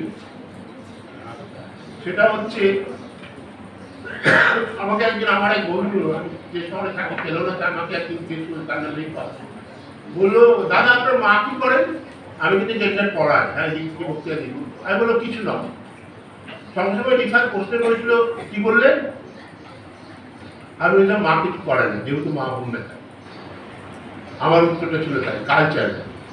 আর একদিন আমার বাড়িতে একটা পার্টি হচ্ছে, সেখানে আর একজন 2জন মৌ আছে বলে আজকে আমি মৌমাকে বলি, মহাপু বলছে ওর হাজবেন্ড ওকে খুব হেল্প করে, তখন বিভাগ বলেছিল মহাপু হেল্প করে না শেয়ার করে বলবে, এই ভোকালগুলো খুব ইম্পর্টেন্ট। কিছুদিন আগে আমি একটা পোস্ট করেছিলাম বাংলাদেশে একটা ঘটনায়, এটা বলছি মুজিবের বাড়ি ভাঙন করে প্রতিবাদ হলো না, আমি বললাম 21শে ফেব্রুয়ারিতে কোন শাড়ি পরবেন সেটা তো বাঁচা হয়ে গেছে। আমার এক বন্ধু সে পাঠ করে বললো কাঞ্চন কোন পাঞ্জাবি পরবে সেটা তো লিখলে না। আমি যখন ঘুরে বেড়াচ্ছি ডেটা সেটা নেই, এক দোকানে রেস্টুরেন্টে ঢুকে কোনো রকমের এটা কারেক্ট করলাম, এই যে ভেতরে ঢুকে আছে আমি পড়াচ্ছি আমি বলছি যে ইরেজ করো, সে আমারই কি হবে। আমি লিখছি কোন শাড়ি পরবে বেছে তো রেখেছেন 21শে ফেব্রুয়ারির জন্য, কোন পাঞ্জাবি সেটা আমি চেঞ্জ করি। Next please. এইটা খুব ইম্পর্টেন্ট। বায়োলজিস্টটা বসে আছে ভুলভাল হলে ঠিক করে দিচ্ছে। হ্যাঁ, বায়োলজিস্টটা আমার অবস্থা আন্ডারগ্রাউন্ড দিচ্ছিল কিন্তু ভুলে গেছি। Mitochondria is the power of the cell. ফার্টিলাইজেশনের সময় কিন্তু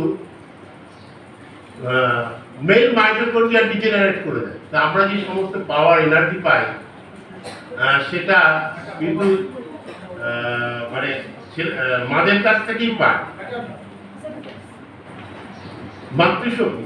এটা আবার নিয়ে চলে যায় না 4000 বছর আগে 5000 বছর আগে নিয়ে আবার তখন এটা জানতো না, বুঝতে পারবে। তো এইটা কিন্তু খুব মনে রাখার মতো যে শক্তিটা কিন্তু সব মায়ের কাছ থেকে। নেক্সট,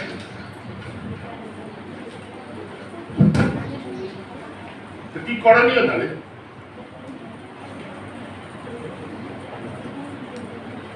একটা দেখা গেল এডুকেশন এমপাওয়ারমেন্ট, ইকোনমিক এমপাওয়ারমেন্ট সবই তো হচ্ছে আস্তে আস্তে যাচ্ছে, বাট আমরা গভর্নমেন্টকে দোষ দিতে পারি, পলিটিক্যাল পার্টিকে দোষ দিতে পারি, আগের জেনারেশনকে দোষ দিতে পারি, বই শাস্ত্র হ্যাঁ তার সব কিছু ধর্ম সব কিছু দোষ দিতে পারি।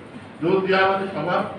আমি সবসময় বিশ্বাস করি যে আমাদের নিজেরও কিছু করার আছে, আমাদেরও কোনো এজেন্সি আছে। প্রত্যেকে খুব একটু তার সব ব্যাপারে কিছু কিছু যদি ছেড়ে ধরেন প্রত্যেকে, ধরুন আমরা নোংরাই করছি, আমি আমার কিছু তোমার রাস্তায় নাই বলতে পারি, হ্যাঁ সরকারকে নিশ্চয়ই দোষ সেইটা তো করতে পারি আমরা। হ্যাঁ, আন্দোলন মুভমেন্ট এগুলো ছাড়া হয়। তো প্রথম কাজটা হচ্ছে ছোটবেলাতে শুরু করতে হবে, বড় হয়ে গেলে আর বড় হয়ে গেলে এদিক থেকে করতে হবে। আর কি start at home before childhood age.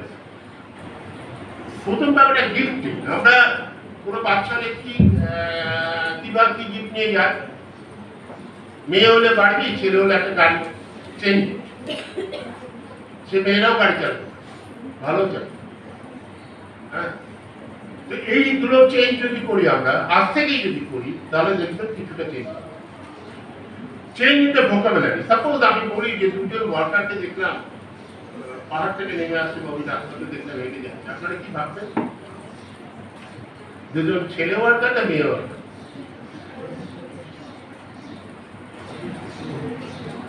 এই ভাবনাগুলো কিন্তু নিজেরা চেঞ্জ করা যায়। হ্যাঁ, আচ্ছা, এক্সপার্টাইজ।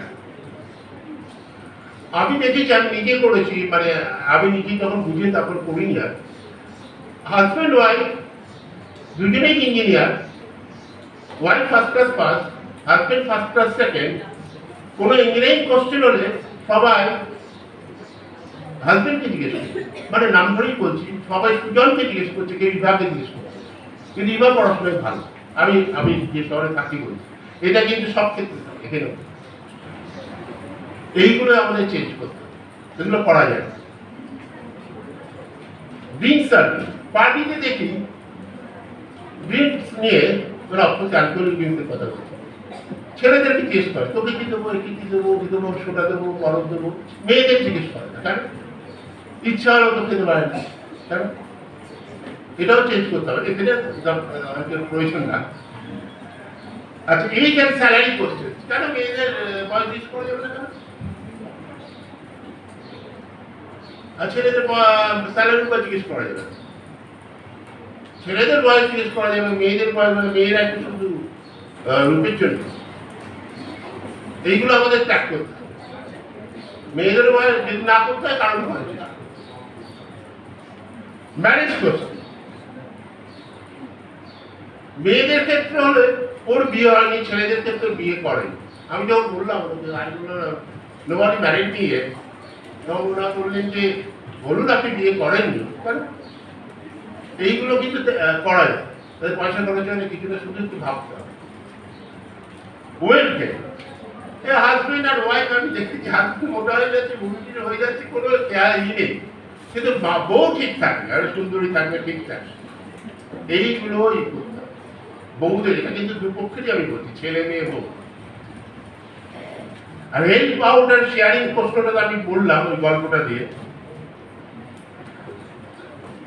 এটা আমি মানে একটা ইতি আমি দেখেছিলাম, এই ডকুমেন্ট, এটা ইউটিউবে অ্যাভেলেবল। আমাকে একটা সাবস্টিটিউট ক্লাসে যে বলেছে আমার এক কলিগ, যখন আমি ব্র্যান্ড আপনার পড়াতে বললো তুমি এটা চালিয়ে দিয়ে তুমি তোমার পড়াশোনা করো। তো চালাই যে আমি আমার নিজের কাজ করছি, শিখে হঠাৎ আমি চোখ জানলাম এই যে ব্যাপারটা, যে don't try like a girl, tough guys, মেয়েরাও কি ছেলেরাও কি ইমোশনালি ইকুয়ালি ইনভলভ, প্রকাশ করে না because of the cultural environment. আমি একটু ব্যক্তিগত প্রশ্ন, আপনারা দুঃখ করেন না, কারণ আমার আর দুঃখ নেই, এখন 2006-এর ঘটনা তো। আমার মা অনেক মারা যান, আমি টরন্টো থেকে এলাম, মাকে রেখে দেওয়া হয়েছিল। আমি যখন গাড়ি থেকে নামছি, তখন আমার বন্ধু বান্ধব আত্মীয়রা দাঁড়িয়ে বলো কাঞ্চনকে নিয়ে কিছু ভাবতে হবে, ডোন্ট ওয়ারি। আমার একটু কাঁদার ইচ্ছা ছিল, কাঁদতে, কারণ সবার আমার ইমেজ হয়ে গেছে বাড়িতে মনে আমি একটু স্ট্রং। এই ব্যাপারগুলো থেকে বেরিয়ে আসে, এটা কিন্তু ছেলেদের বিপদ ডেকে, এই যে অ্যাগ্রেসিভনেস ইত্যাদি, এই ব্যাপারগুলো থেকে বেরিয়ে আসে। কাঁদার ইচ্ছা হলে কাঁদে, কাঁদে, হ্যাঁ। আর যেই বলবে ডোন্ট ট্রাই লাইক গার্ল, এগুলো খুবই না। হ্যাঁ, লাস্ট টাইম এটা অনেকটা চেঞ্জ হয়েছিল, লাস্ট টাইম নিয়ে এমন আইসের মতো অর্গানাইজেশনে আমরা যখন প্রথম পার্মানেন্ট হলাম, তখন লাস্ট টাইম একজন আমার এক বন্ধু, ও চেঞ্জ করেনি বলে স্যালারি হবে না। তারপরে আমরা গিয়ে ঠিক করলাম, কারণ ওরা কোনো অ্যাকাউন্টেন্ট ছিলেন। আর একটা জিনিস, আমি শুরু করি কোনো পলিটিক্যাল কথা না এটা, কিন্তু আমাদের মানে আমাদের সময় মানে এটা খুব শুনতাম আগের জামানায় সরকারের 3টে শব্দ আমি বিশ্বাস করি। এক হচ্ছে চোখের মনির মতো বামপন সরকারকে রক্ষা করুন, বাংলা সিনেমার পাশে দাঁড়ান এবং মেয়েদের সম্মান করুন। এই সমস্ত আত্মব্যক্ত আমি বিশ্বাস করি। মানুষ তার কাগজে সম্মান পায়, দিস ইজ নট চ্যারিটি। পাশাপাশি সিনেমা যদি হয়, এসআরকে সিনেমা যদি আসে আর দেবের সিনেমা আসে, যা যে ভালো করবে লোকে সেটা দেখতে যাবে, পাশে সিনেমা দাঁড়াতে হবে। আমরা দেখবো বাজে সিনেমা হলে দেখবো, সে যেই গরম করুক আর দেখবো। তো সেই আমি বলছি, তো এই সব এই অ্যাবস্ট্রাক্ট রেসপেক্ট এই যে বাড়িতে শেখা, এটা কখনো আমি মনে করি না মেয়েদের রেসপেক্ট করি, মেয়েদের কারণ মেয়েরা তার ক্ষমতায় রেসপেক্ট, এটা কি চ্যারিটি, মেয়েরা চ্যারিটি দান দেয়। আর ফাইনালি যেটা আমি বলছি যে কম্প্রেহেন্সিভ কেয়ার অ্যান্ড প্রোটেকশন, সেটা কিন্তু খুব দরকার। এই বউ, হ্যাঁ, ওই ভ্রূণ হত্যা করে সেটাই এইগুলো নিজেরা করা যায়, এছাড়া দাবি দেওয়া ইত্যাদি সেগুলো তো করতেই হবে। তো এই কালচারালটা, এই যে ভাবনাটা আমি যেটা বলছি যে আমরা শক্তিশালী, আমি ভাবে ব্রিটিশের সাথে তো এই ভাবনাটা ত্যাগ করতে হবে ছেলেদের। আমি স্বামীজি যে কথাটা বলেছি, সোসাইটির দুটো দানা একটা ছেলে মেয়ে, আমি জানতাম না, আমার বাবাও স্বামীজির কাছে সব করেছি, তবে আমি বিশ্বাস করি জীবে দেওয়া পরে এইজন সেইজন সে বিশেষ। তো স্বামীজির কথাটা যদি আমি আগে জানতাম, এখানে ঢুকিয়ে দিতাম, women hold up half of the sky, মায়ের কথা। আর স্বামীজির মহিলাদের নিয়ে মানে মেয়ে নারীদের নিয়ে অনেক কন্ট্রাডিক্টরি স্টেটমেন্টও আছে। যাই হোক, সে থাকুক, ওই কথাটা পরে যদি আবার কেউ কোথাও ডাকেন, আমি ওই কোনো কম্পিউটার ছেলেকে নিয়ে ওই দুটো দানা সোসাইটি করবো। তো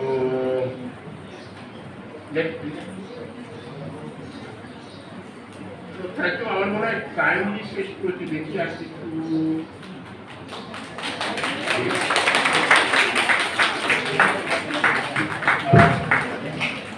কোনো প্রশ্ন থাকলে। আর একটা কথা, আমি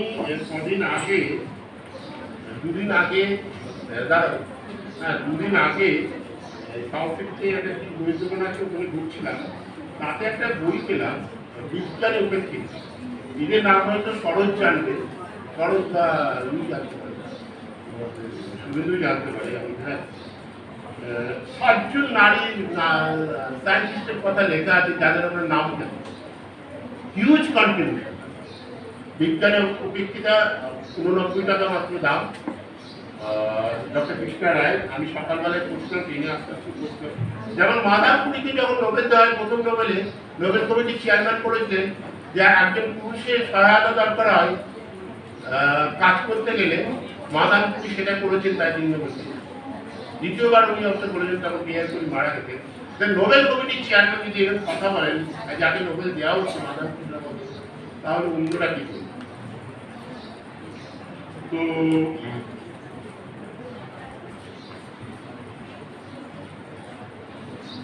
তো ঠিক আছে প্রশ্ন but thank you so much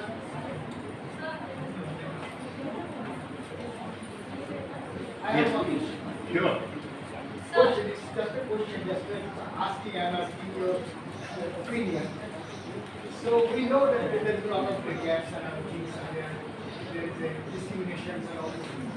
But these days, one thing has come, which is somebody calls it a monster, somebody calls it that is called as AI. What do you think? I want to know about the perspective from the social society. That how the AI can eradicate the gender. It is very important. I'm now doing research on this things and how it's a great condition.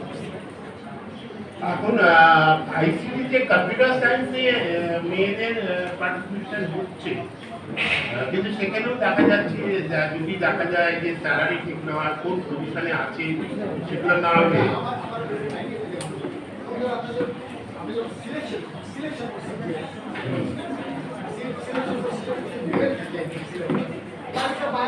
হ্যাঁ এখন AI যে ইনপুটটা দিচ্ছে সেটা কে দিচ্ছে সেইখানেই হচ্ছে AI তো নিজে কিছু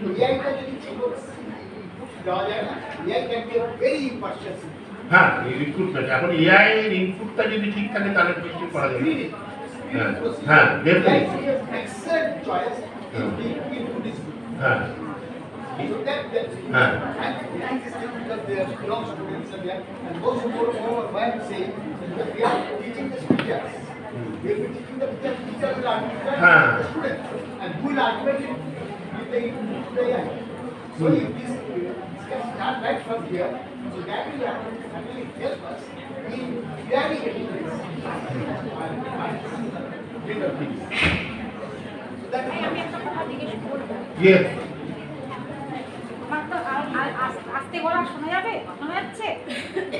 না আমি আসতে হলেও শুনতে পাবো আমি বুঝবো না বোঝা যাবে কি বলছিস প্রথম কথা আমি বলছি যে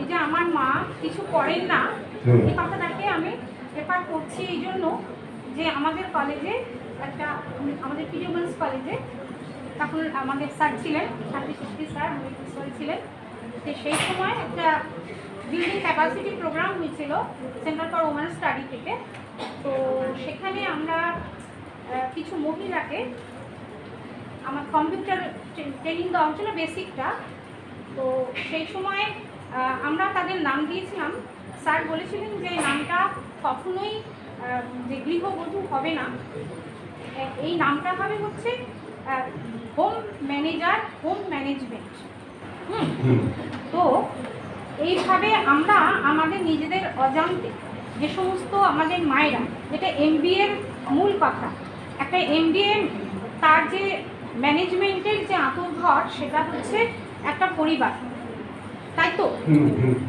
রান্নাঘরে বসেও তারা যখন যৌথ পরিবার ছিল তখন বেশি করে ছিল তাদের কোনো প্রাতিষ্ঠানিক শিক্ষা ছিল না ম্যানেজমেন্টের অথচ তারা কীভাবে তাহলে তারা ম্যানেজ করতেন পুরো সংসারটাকে তো সেক্ষেত্রে আমার মনে হয় এরকম ধরনের একটা জেন্ডার ডিসক্রিমিনেশন করা ঠিক নয় কারণ তারা অসংগঠিত আমাদের তো আর তোকে তো নতুন করে কিছু বলার নেই ফ্রয়েড তো অনেক আমাদের আগেই তো বলেছেন তো এই যে রাষ্ট্র মালিকানা এঙ্গেলসে সেখানেও আমরা দেখেছি তো সেখানে আমাদের কলেজের আশপাশ যে চায়ের দোকানগুলো রয়েছে সেগুলো বেশিরভাগ পরিচালিত হয় মেয়েদের দ্বারা কিন্তু এবং তারা কৃষিকাজ করে, তারা ধান বুনে, তারা অনেক আরও অনেক পশুপালন ইত্যাদির ক্ষেত্রেও তারা সমানভাবে তাদের হাজব্যান্ডের সাথে ইকুয়াল এবং বেশিও শক্তি তারা দেয়। কিন্তু যেহেতু তারা সংগঠিত নয় এবং চায়ের দোকানগুলোতে তারা যদি সংগঠিত হতে পারত, তাহলে কিন্তু তাদের একটা তকমা হতো যে তারা ইকোনমিক্যালি তাদের হাজব্যান্ডের সাথে সমানভাবে তারা এটা করছে, মানে তারা সমানভাবে তারা একটা দায়িত্ব বহন করছে ইকোনমিক্যালি। তো সেই সম্মানের জায়গা, সেই প্রেস্টিজের জায়গাটা তারা পাচ্ছে না। তো এটা আমার থেকে এখানে যারা আছেন তারা ভালো জানবেন যে আমাদের যে এবার যে G20 যে সামিট হয়েছে, সেখানে যে ওমেন এম্পাওয়ারমেন্টের যে একটা হচ্ছে, সেখানে এটাই ফোকাস করা হচ্ছে তাদের সংগঠিত করা হোক এবং তাদের রকম জিরো ব্যালেন্সে ঋণ দিয়ে তাদের অনেকভাবে তৈরি করা হচ্ছে ইকোনমিক্যালি এম্পাওয়ার করার জন্য। তো আমার মনে হয় মা কিছু করেন না, এই কথা ঠিক না। এটা একটা আমি বললাম মানে হাউসওয়াইফ কথাটা ঠিক করে না, কথাটা তো ভুল। হ্যাঁ, সেটাই তো আমি বলছি যে আমি এখানে পড়াচ্ছি, সে আমার মুখ দিয়ে বেরিয়ে যায়। মানে মা হাউসওয়াইফ নয়। আর সংগঠিত মেয়েরা কি করতে পারে সেটা তো আমরা রাজ্জামকে দেখলাম, রাজ্জাম বলে দেখলাম। আর আমি একেবারে আরেকটা যেটাও বলতে পারি, সময় নেই লন মানে একটা অর্গানাইজেশন, হ্যাঁ অর্গানাইজড উইমেন, তারা খুবই গরিব, স্যানিটেশনের কোনো ব্যবস্থা নেই, ড্রিঙ্কিং ওয়াটার নেই, গরিব তারা যখন সংগঠিত হচ্ছে এবং আমি ওদের সঙ্গে যুক্ত, তারা কি করতে, ওটা তো খুবই জরুরি দরকার। আর নাম দেওয়াটা তো ভালো। আরেকটা কথা আমি বলবো, সেটা হচ্ছে যে নারী শক্তি হচ্ছে একটা একটা হিউম্যান বডি তৈরি করতে গেলে যে নারী শক্তি তার সেটা হচ্ছে সোর্স। এই ধরনের জেন্ডার বায়াসনেসটাও ঠিক না, কারণ নারী একা শক্তি উৎপন্ন করতে পারবে না।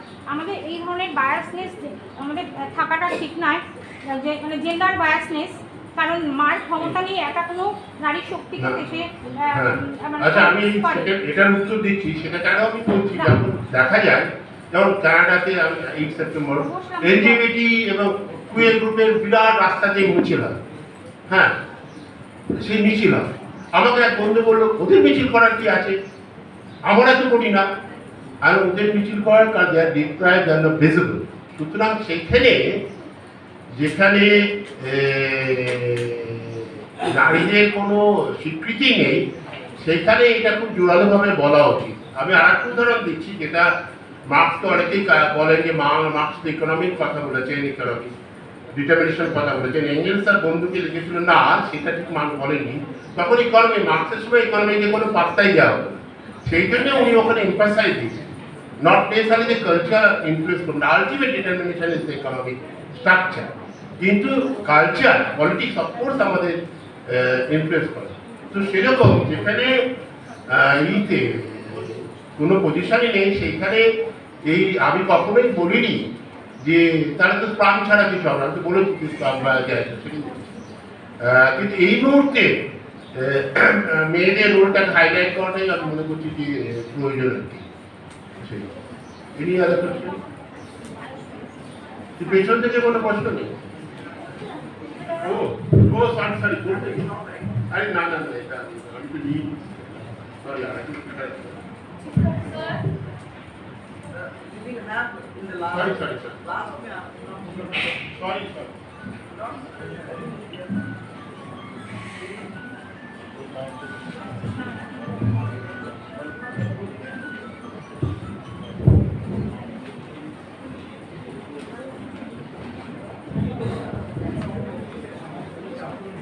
Thank you so much, Dr. Kanchan Sarkar, for his informative presentation and for spending his valuable time with us. All human beings should be free and should be able to bloom into any flower as they wish, without being dictated by any social prejudices. Breaking down the walls of masculine, feminine, there has been the emergence of other communities who are not comfortable within these social demarcations. The social acceptance towards them are not much positive till today. With the emergence of LGBTQ plus movements, there has been a rising consciousness about them, but still we have many more steps to grow forward in future. Now, I would like to request Dr. Kinley Seddon ma'am Dean of Research and Industrial Linkages, Samse College of Education, Royal University of Bhutan, to share her presentation with us. Her philosophy of teaching and learning is fundamentally rooted in the co-generative approach, which emphasizes a collaborative dialogue and shared responsibilities in the learning process. A big round of applause for welcoming ma'am.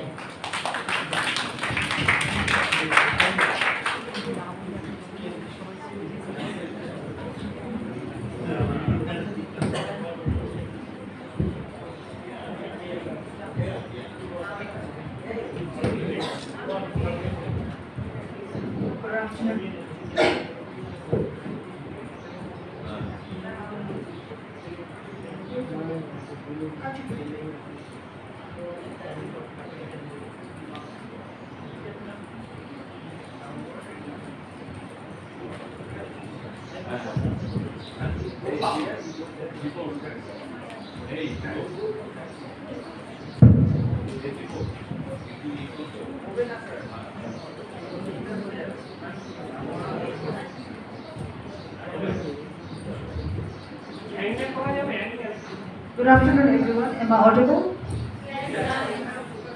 Okay.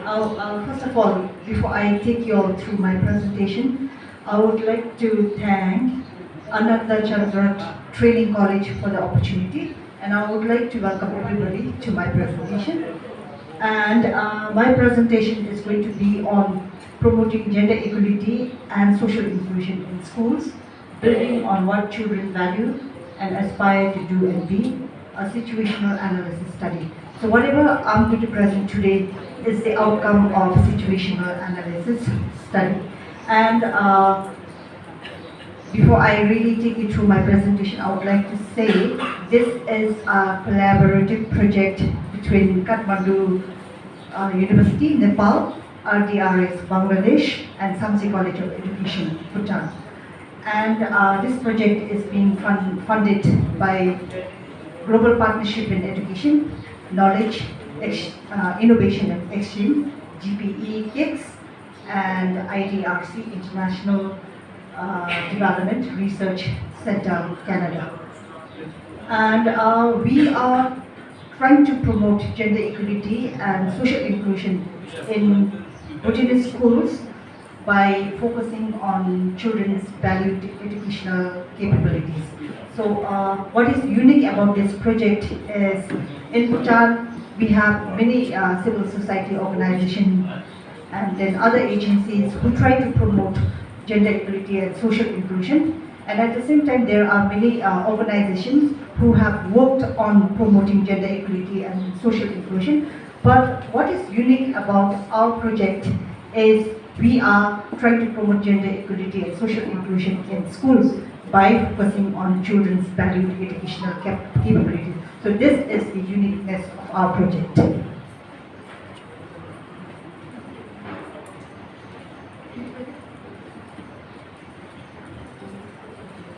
So this is the outline of my presentation. Okay, sorry.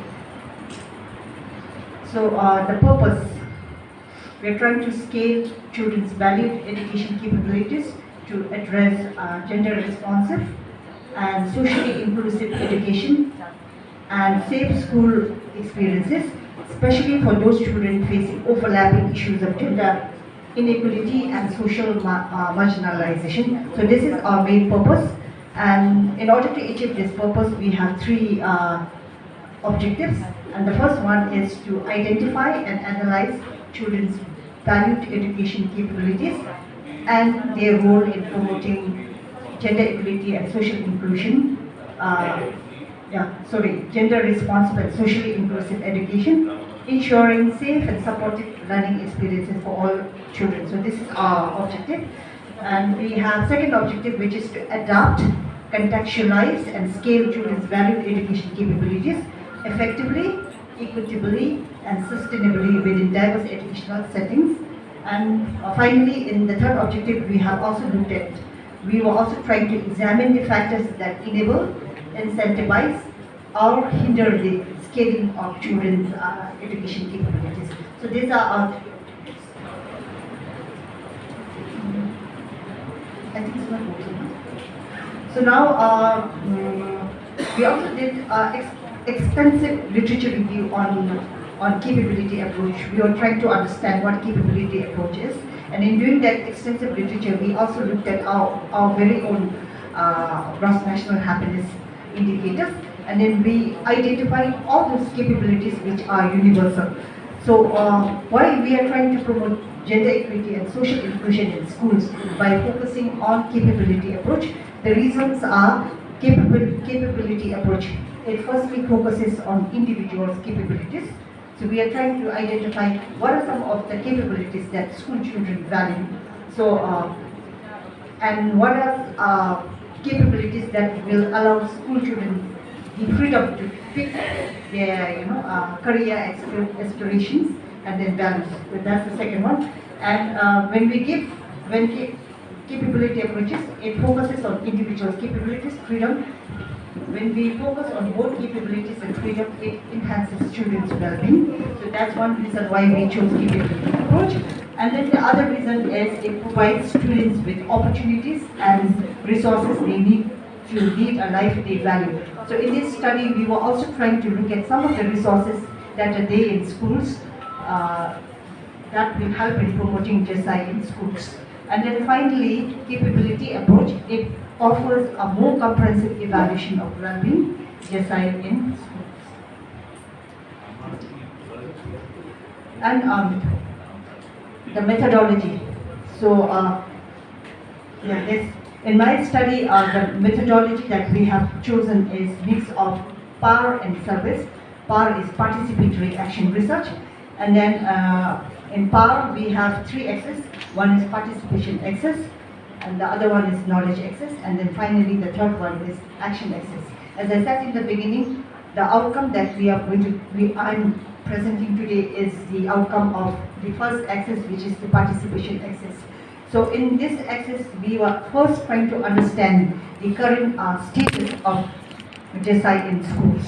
So in doing that, we involved teachers, we also involved students from grade 1 to grade 10 in order to understand the current status of GESI in schools.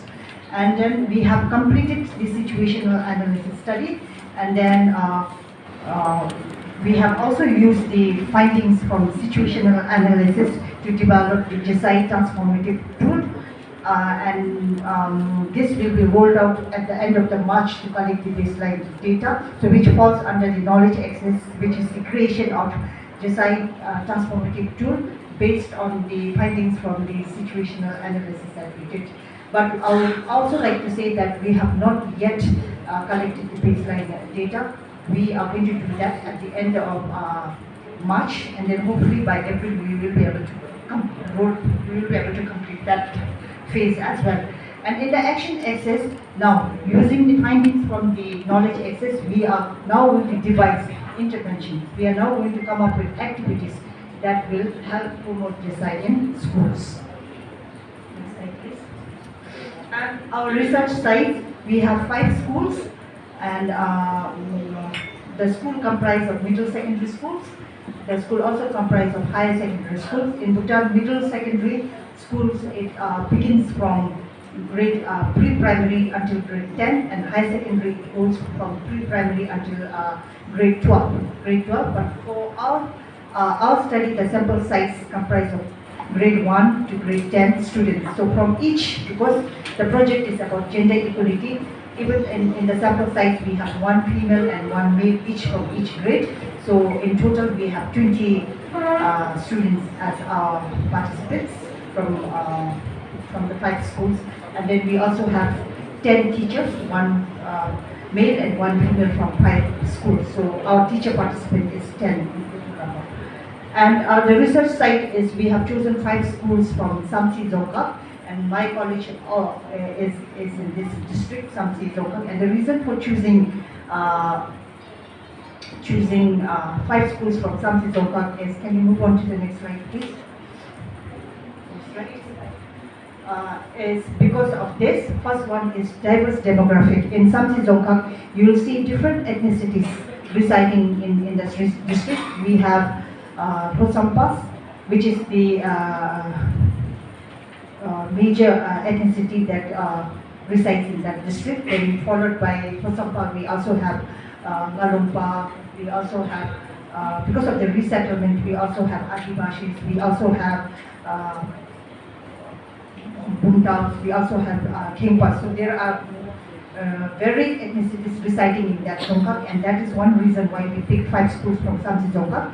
And then other one is in Samsi Dzongkhag, according to UNDP report, gender stereotypes is mostly prevalent in that district, and that is one reason why we chose 5 schools from Samsi. Other one is when we were choosing the 5 schools, we also looked at school location. We have 2 schools from rural and then 3 schools from urban setting. And then we also looked at socio-economic status of the school children and of the communities that reside in that Dzongkhag, and that is another factor why we picked the 5 schools from Samsi Dzongkhag. And finally, we also looked at gender balance. So gender balance here is we were also looking at this enrollment of school children in these 5 schools, and the statistics that we collected were from 2020 until 2024. And when we looked through those statistics, we found out the enrollment of both male and female students was equal. So there was the gender balance, and these were the reasons why we picked 5 schools from Samsi Dzongkhag. Next slide, please. And the capability indicators, I said in the beginning, we were trying to promote the science schools through the capability indicators, and these were the 21 universal capability indicators. And we are now going to use these indicators to promote GESI in schools. Next slide, please. So now I'm going to present the findings from the situational analysis. So for example, teachers' understanding. We were trying to find out whether teacher understands these capabilities or not. And then according to teacher, male teacher, the green ones are given higher score by male teachers. And again, the green ones were also rated high by the female teachers. So for example, male teachers, they think participation is very important in promoting GESI. Male teachers also feel education is very important. Male teachers ranked life and physical health as 3rd in promoting GESI in schools. And then they ranked leisure activities as 4th indicator in promoting GESI.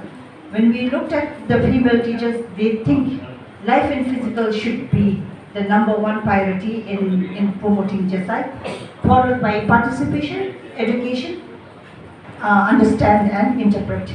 When it comes to the lowest rank, male teachers have ranked plan, imagine, think, religion and identity, spirituality, mobility as the least priority in promoting GESI.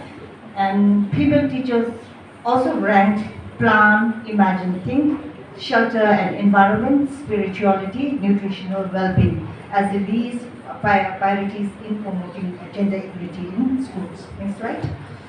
And we were also trying to find out students' understanding of these capability indicators in promoting GESI. And they have ranked, boys ranked love and care, education, respect, nutritional well-being, whereas female ranked nutritional well-being as the #1 priority, love and care, respect, and life and physical health. These were considered as important in promoting GESI. And in lower ranking, the boys students, the male students have ranked spirituality, freedom from economic exploitation, gender equality, and social inclusion in curriculum as these prioritized capabilities in promoting GESI. And female students have ranked again GESI in curriculum, personal autonomy, freedom from economic exploitation as the lowest rank capability in promoting GESI.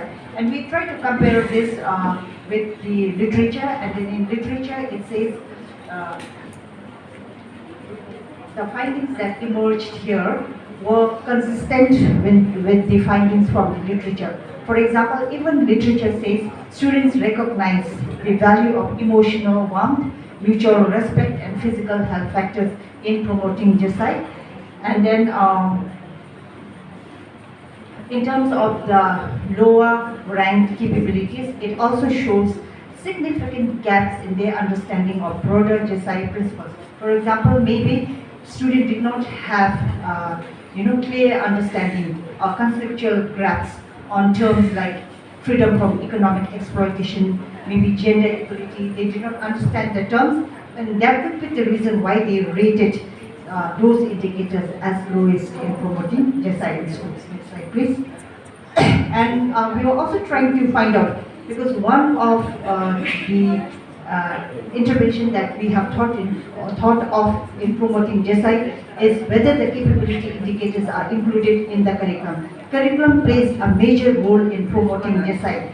And in Bhutan, we read through literature, and the literature has pointed out gender gaps in addressing these capabilities in the curriculum. And for example, teachers said participation, education, life, physical health, both male and female teachers said all these capabilities were included in the curriculum. Next slide. Whereas when we asked the students, boys said education, love and care, participation, life, physical health are well addressed in the curriculum, and girls said education, love and care, participation, life, physical health are well addressed in the curriculum. But when it comes to capability indicators like gender equality and social inclusion in curriculum, mobility, freedom from economic exploitation, these are not well addressed. Both the male and female students said these three capability indicators are not integrated in the curriculum. And our conclusion is that maybe students were not clear about this concept, and that must be the reason why they rated this as low, or this as not being addressed in the curriculum. Next slide, please. Then we are also trying to find out importance. Which capabilities are considered important in promoting genocide by the teacher and by the students. And the teachers said all this. When we compare the male and female teachers, their importance is, quite similar. For example, both the male and female teachers have participation, education, mental well-being, love and care, social relation, bodily integrity, respect, understand and interpret, personal autonomy, plan, imagine and think, genocide in curriculum, aspiration, shelter and environment, time autonomy. All these indicators are very important in promoting genocide. Next slide, please. And we asked us to,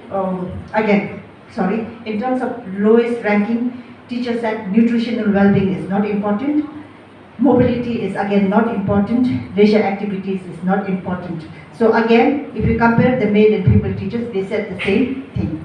Thank you. Next slide. So we asked the student now, which capability indicators are important?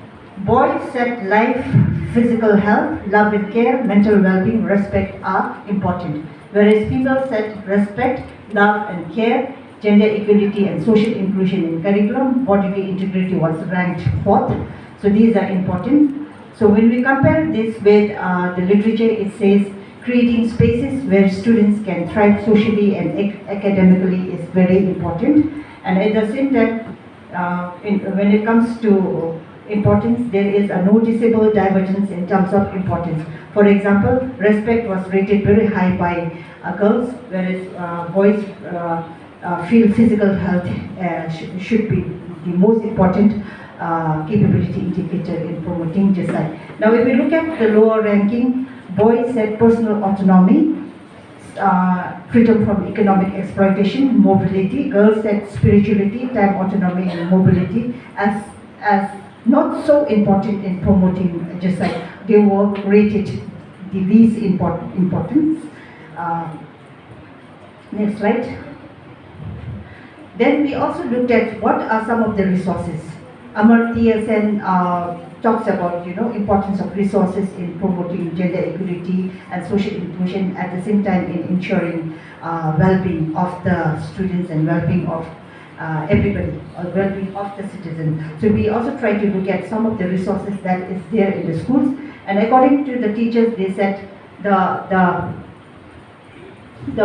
bigger letter indicates that these facilities are there in the schools. Okay, so they said sports facility is there, school building is there, washroom is there, school board is there, classroom is there. But when it comes to the lower level, these are not, there, vibrantly. Next slide. And boys also said school buildings, teachers, playground, dining hall, hagang, library. These are some resources very important in promoting JSI in schools, and some of these resources they said is there in the schools. Next slide. And girls said counseling services, teacher, equal treatment, library, computer, toilets, no bullying, books and pen, furniture, prayer hall, games and sports, school buildings. These resources are important in promoting JSI in the schools. Next slide. And we also try to do the educational mapping, okay, which stakeholders are important in promoting JSI in schools. And then when we did that, we tried to use the 4 categories of scaling, and this comprised of initiators, enablers, competitors, and then the impacted. Initiators are people and places and things which will initiate the promotion of JSI in schools. Enablers are, it combines both people, places and things that can facilitate scaling. When it comes to competitor are the people, places and things that in combination will offer next best solution in promoting JSI, and the impacted are those stakeholders who will be impacted through this project. Next slide. So in terms of the places, initiators, they said schools, our college, Ministry of Education and Skills Development, Royal University of Bhutan, Royal Bhutan Army, hospital, non-government organization, Renew, YGCD, MOHCA. These are important. These agencies are important in promoting JSI. And enabling, they said Ministry of Education and Skill Development should create that enabling environment to promote JSI in the schools. And competitors, they said NGOs can compete. For example, we are coming from Teacher Education College, so we are initiating the promotion of JSI in schools. So if we do not come up with very good effective activities to promote JSI, then our competitors can be the civil society organization, non-government organization. They might come up with a very good package to promote JSI. They might come up with a very effective solution to promote JSI, and then they might compete with us in terms of availing resources and then funding.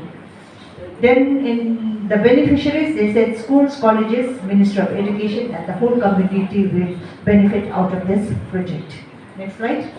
Then we looked at people, and in terms of people, they said in initiatives, principals, school principals, vice principals, teachers, educators, academic, non-academic, local leaders, parents, counselors, well-being team, everybody plays a equal role in promoting JSI in schools. So there has to be a collaborative approach. Then we looked at the enablers. Again, they listed the same group of people as enablers in promoting JSI. And competitors, they said senior citizen, leaders, teachers, educators, religious head practitioner, local leaders. They put this group of people as competitors. When we asked why they have listed this group of people in the competitors, they said because of their stereotypical beliefs, because of their stereotypical perceptions, because of resistance to change, because there are also teachers in the schools. When we try to bring change in the school, they do not want to move from their comfort zone, but they want to stick to old ways of doing things. So these people might resist the idea of promoting JSI in schools. So that's the reason why they have listed these categories in the competitors. When it comes to impacted list, out of this project, the whole citizen will benefit, including all this. Next slide. And we also looked at things.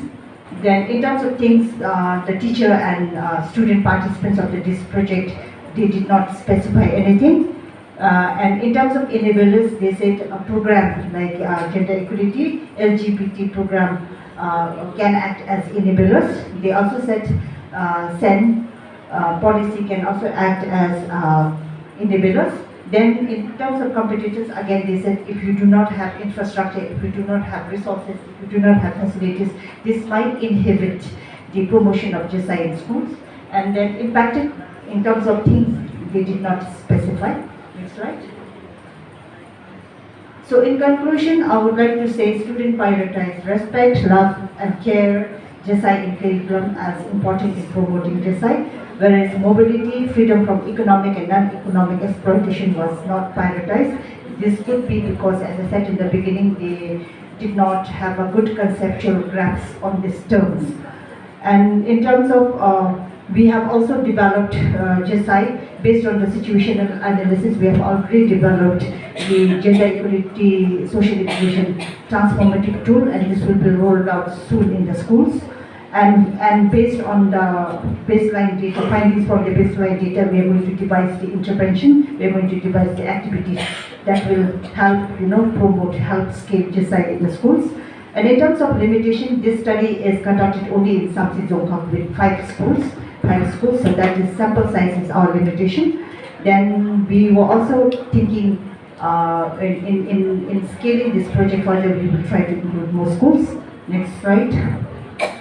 So in the JSI transformative tool, we have now focused on these 4 evaluation components. First thing is we are looking at well-being freedom, where the children are given the freedom in terms of choosing their well-being. Then well-being achievement, we are also looking at ways of living that one has reason to value.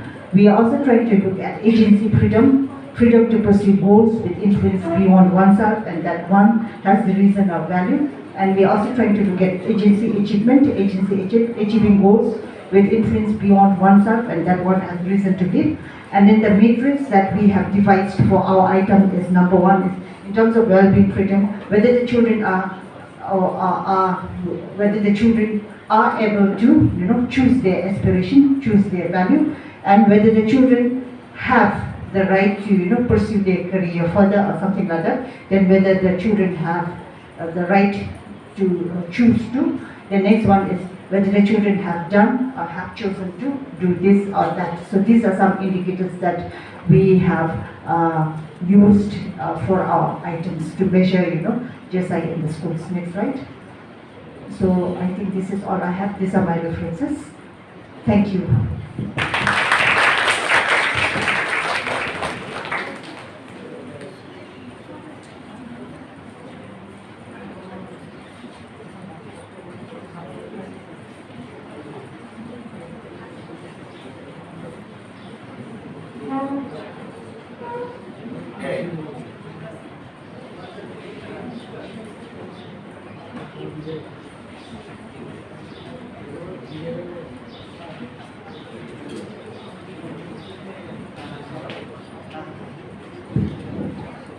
Thank you so much, ma'am, and it is indeed a pleasure to be present in such an innovative seminar.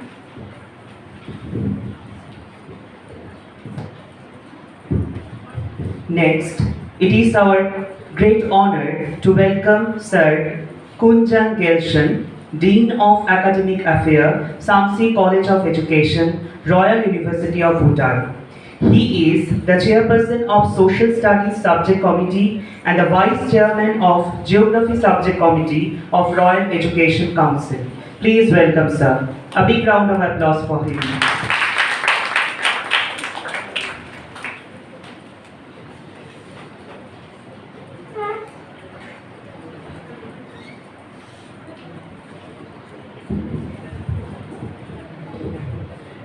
Good afternoon.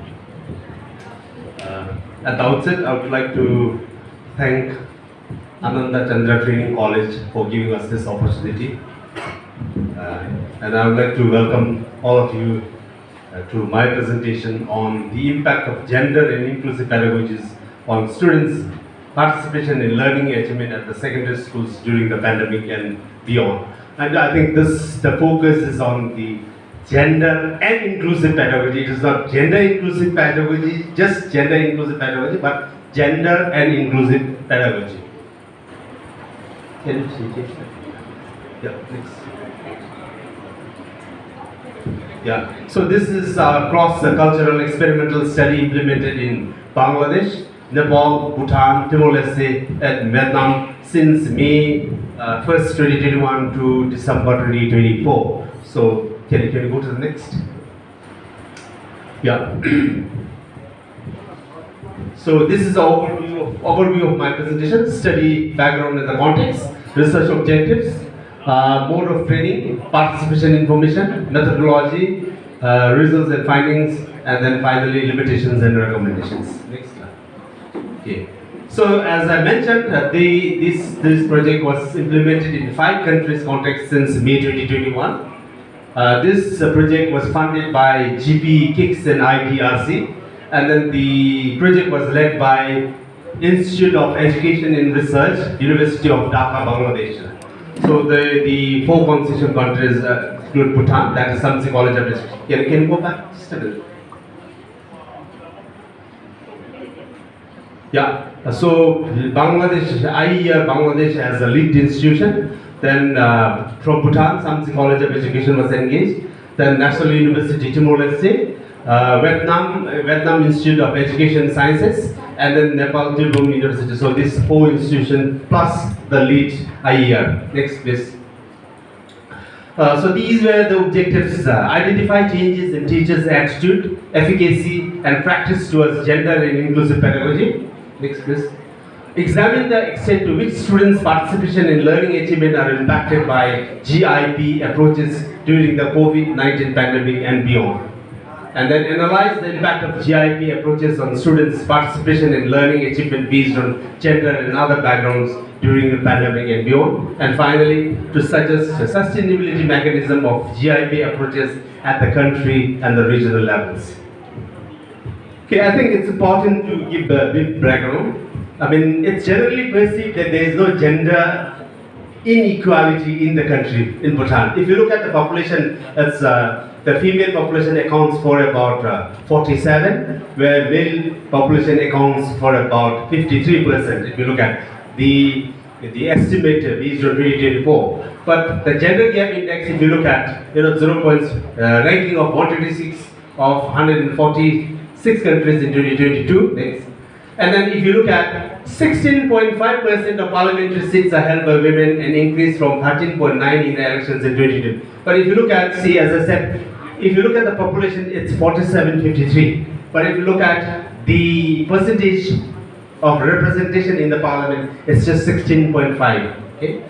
Then women's representation in the local government LGs increased from 11.4 in the second election to 12.6 during 2022 elections. But still it's quite low compared to the total women population in the country. And then the women accounted for just 39.8% of civil servants and 18.0% of the executive category. And then female participation in the technical and the vocational training is 25.15 as compared to 74.8% male in 2021. And then the female share of employment in technical and associate professional occupation category is below 35% and below 5 in the plant and the machinery operator category. And then the employment rate was in 2021 with 6.1% higher for women as compared to men, 3.6. So I think if you look at, I think there is so much of a gender disparity in terms of this. Now going to the methodology, I think that as I mentioned, this was an experimental design which measures the changes in teachers' targeted variables based on the co-design gender and inclusive pedagogy interventions. And then 4 manuals were developed for GIP interventions. We had 4 rounds of training for the teachers on inclusive pedagogy, and the last 2 on the troubleshooting and challenges implementing, all these interventions. Next.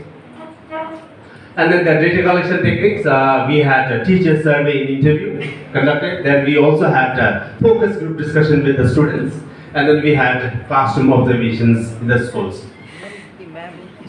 Okay, participants, and then we had data collection. We had baseline data collection, we had the midline and then end line. Okay, this is and then we had selected 10 experimental schools and 10 control schools.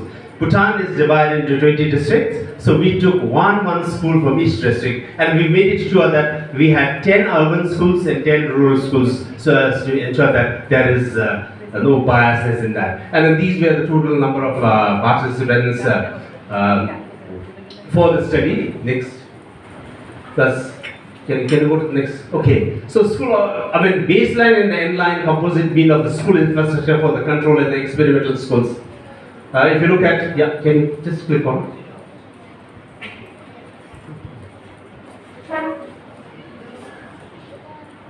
Yeah.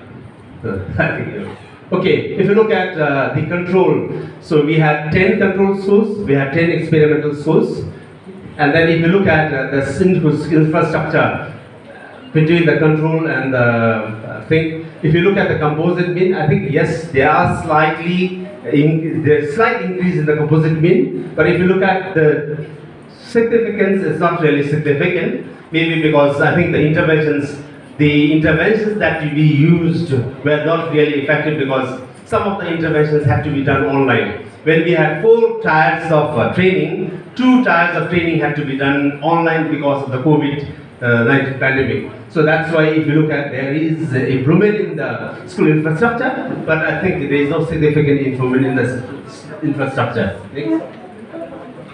When it comes to the WASH infrastructure for the control and the experimental schools, can you please click?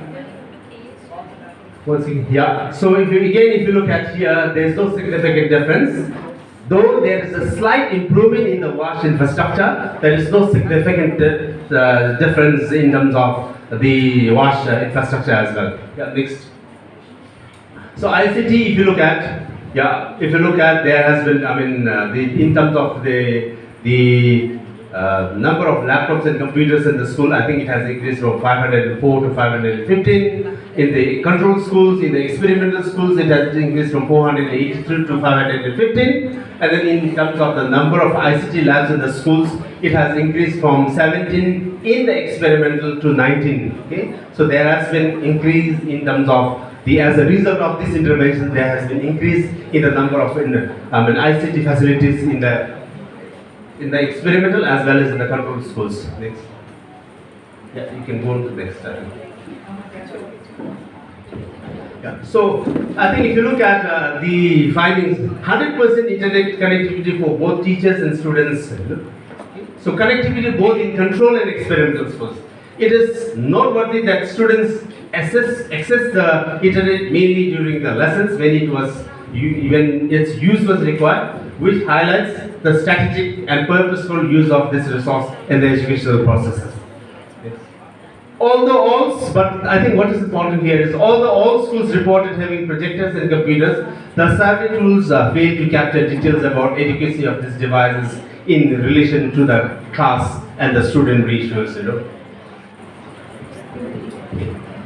Moving to the next, I think if you look at the attitude, efficacy, intention, practice, concern, and gender sensitivity in control and experimental schools, this is what the data says. If you look at, in terms of the attitudes, of course, there has been change, from 5.46 to 5.95, But when you look at the last one, that is gender sensitivity, this seems to be very low.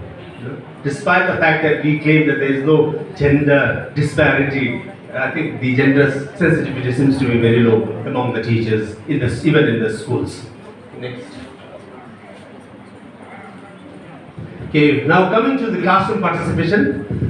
If you look at the data, in the control schools, of course, in the experimental schools, 3.26 and 3.69, which was a slight increase in the classroom participation after the interventions have been carried out.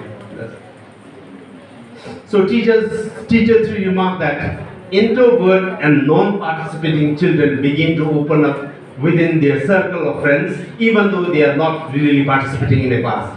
Teacher 18 stated that students became more interactive in the class compared to the past. Majority of the teachers expressed that girls started participating more due to gender inclusive pedagogy being employed in the process of teaching and learning. So this is what some of the teachers remarked during the post-slide data collection. Next. Then initiating classroom learning activities. So if you look at 3.58, 3.57, which is not really significant. 3.66 and 3.9, slight increase. Okay, there is a difference. Okay, next. Then the assessment, again, it's a similar case. There's a slight improvement from 3.33 in the experimental school to 3.46. Of course, that's not very significant, but there has been a lot of, difference. There has been improvement in the classroom, students' assessment again. Next. So use of ICT in the classroom, in the control schools, from 4.2 to 4.5, 2.85 to 3.75, which was there has been improvement in the use of, because we, in the interventions, we had also trained teachers on blended learning approach using Moodle as the learning platform. So that could be the reason why there has been improvement in the use of ICT in the classroom. Okay, inclusive practices. If we look at, I think it is interesting to find this. In the experimental school, the composite between 1.9 and 1.5. Ultimately, if you look at, I think the mean has reduced. So I think there were some. I think there were some problems with this, the data collection. That's why this problem. Next. Teachers' talk time again. If you look at 3.3. So which means as a result of the interventions that was being carried out, the teacher's talk time should have reduced, and then the student's talk time should have increased. But ultimately, what the result showed is, it was very negligible. And then we were trying to find out. I think the reason is because as a result of this intervention, the students, started participating. As a result, the teachers had to cater to all the students because they started clearing their doubts. They started asking questions, and as a result, I think the teachers talked, and that's how the increase is very minimal. Students' talk time, if you look at, of course, it has increased, as I said. But there's negligible increase in the students' talk time in the experimental schools. Okay, next. In terms of the students' performance, if you look at the mean in the midterm examinations, 63.52, and then in annual examinations, it was 65.86. If you look at the standard deviation, it's 10.21 and 9.797. Yeah, I think that's all. So if you look at the limitations of I think short training durations, probably if you look at the differences are very negligible. The improvement is very negligible. I think that's basically because the interventions were very short. It was just for 2 days, 3 days, and then as I mentioned, online delivery of this tier 1 and tier 3 training. Probably maybe some of the teachers put on the Zoom and then probably they disappear somewhere else, So that could be one of the reasons. Teachers' attrition rate leading to decline in the data sample. I think few years, I think the teacher attrition rate was very high in the country, and then as a result, the participants changed every time. Probably that could be the reason. And then the other thing was experimental and the controlled school selections. I think, of course, we tried and made an effort to make sure that the selection was in the best of the interest, but somehow, you are not able to ensure that it's 100% free of biases. And then the next one is resource dependency on the GRP success. I think the success of the gender inclusive pedagogy is also dependent on the resources, and then the resources are not equally distributed. It depends on the different schools. So that could be one reason. And then the limitations, and then the last one is data limitation, adequacy of data on projectors, laptops. We did not have data, therefore there are these are some of the limitations. Moving on to the next, yes. So the study recommends the continued emphasis on teachers' professional development, collaborative efforts among teachers to share best practices, and institutional support for the implementation of inclusive pedagogical approaches. Policymakers in colleges of education should optimize the integration of inclusive teaching methods and practices into teacher training programs and curriculum development. And then educational leaders should provide ongoing support for teachers as they implement inclusive practices in their classrooms, and conduct a longitudinal study to observe the sustained effort of GIP practices over time. This should provide a comprehensive knowledge of the implementation of GIP effectiveness in schools. And then finally, further research should explore the impact of technology integration on the students' learning outcomes and teachers' practices. And that's all. Thank you.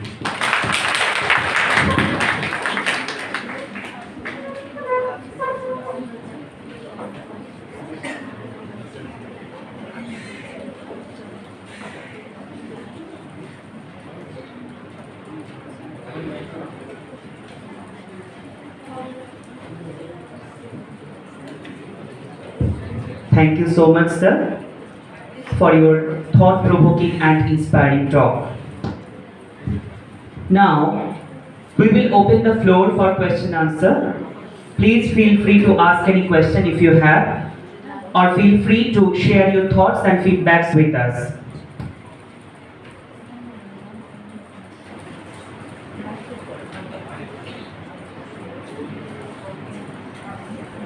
Please ask some questions if you have.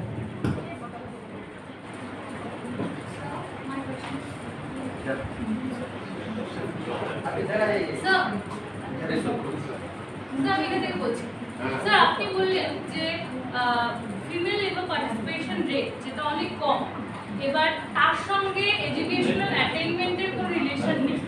Educational অ্যাটেইনমেন্ট যতই বাড়ছে কিন্তু মানে এফেক্টটা কোনো রকম change করছে না। এবার তার রেমেডি হিসেবে আপনি বললেন যে কালচারটাকে চেঞ্জ করতে হবে, জেন্ডার বায়াসনেসটাকে চেঞ্জ করতে হবে, কিন্তু এই যে জেন্ডার বায়াসনেসকে চেঞ্জ করা বা মিথগুলোকে চেঞ্জ করা সেটা তো এডুকেশনের সাহায্যেই হবে। এবার এডুকেশনের সাহায্যে মানে এই প্যারাডক্সটা কি করে সলভ করব? প্রথম ব্যাপারটা আমি এক্স্যাক্টলি ওরকম বলিনি যে বলতে চাইলাম, যেটা আমি বারবার কথার মাধ্যমে আপনার দিয়েছি যে এডুকেশন দরকার নেই বা ইকোনমিক পার্টিসিপেশন দরকার নেই। শোনা যাচ্ছে তো? তো আমি ঠিক তা বলি, কিন্তু প্রচলিত যে ধারণাটা যে ইকোনমিক পার্টিসিপেশন হলেই ইকোনমিক ফ্রিডম হবে বা এডুকেশন বাড়লেই সব সমাধান হয়ে যাবে বা স্ট্রিক্ট ল, সেটা নয়। এটা দেয়ার এসেন্সিয়াল, এটা ছাড়াও কিছু আছে সেইটা বলছি। আর যে এডুকেশনের কথা বলা হচ্ছে, education consciousness not correlated all.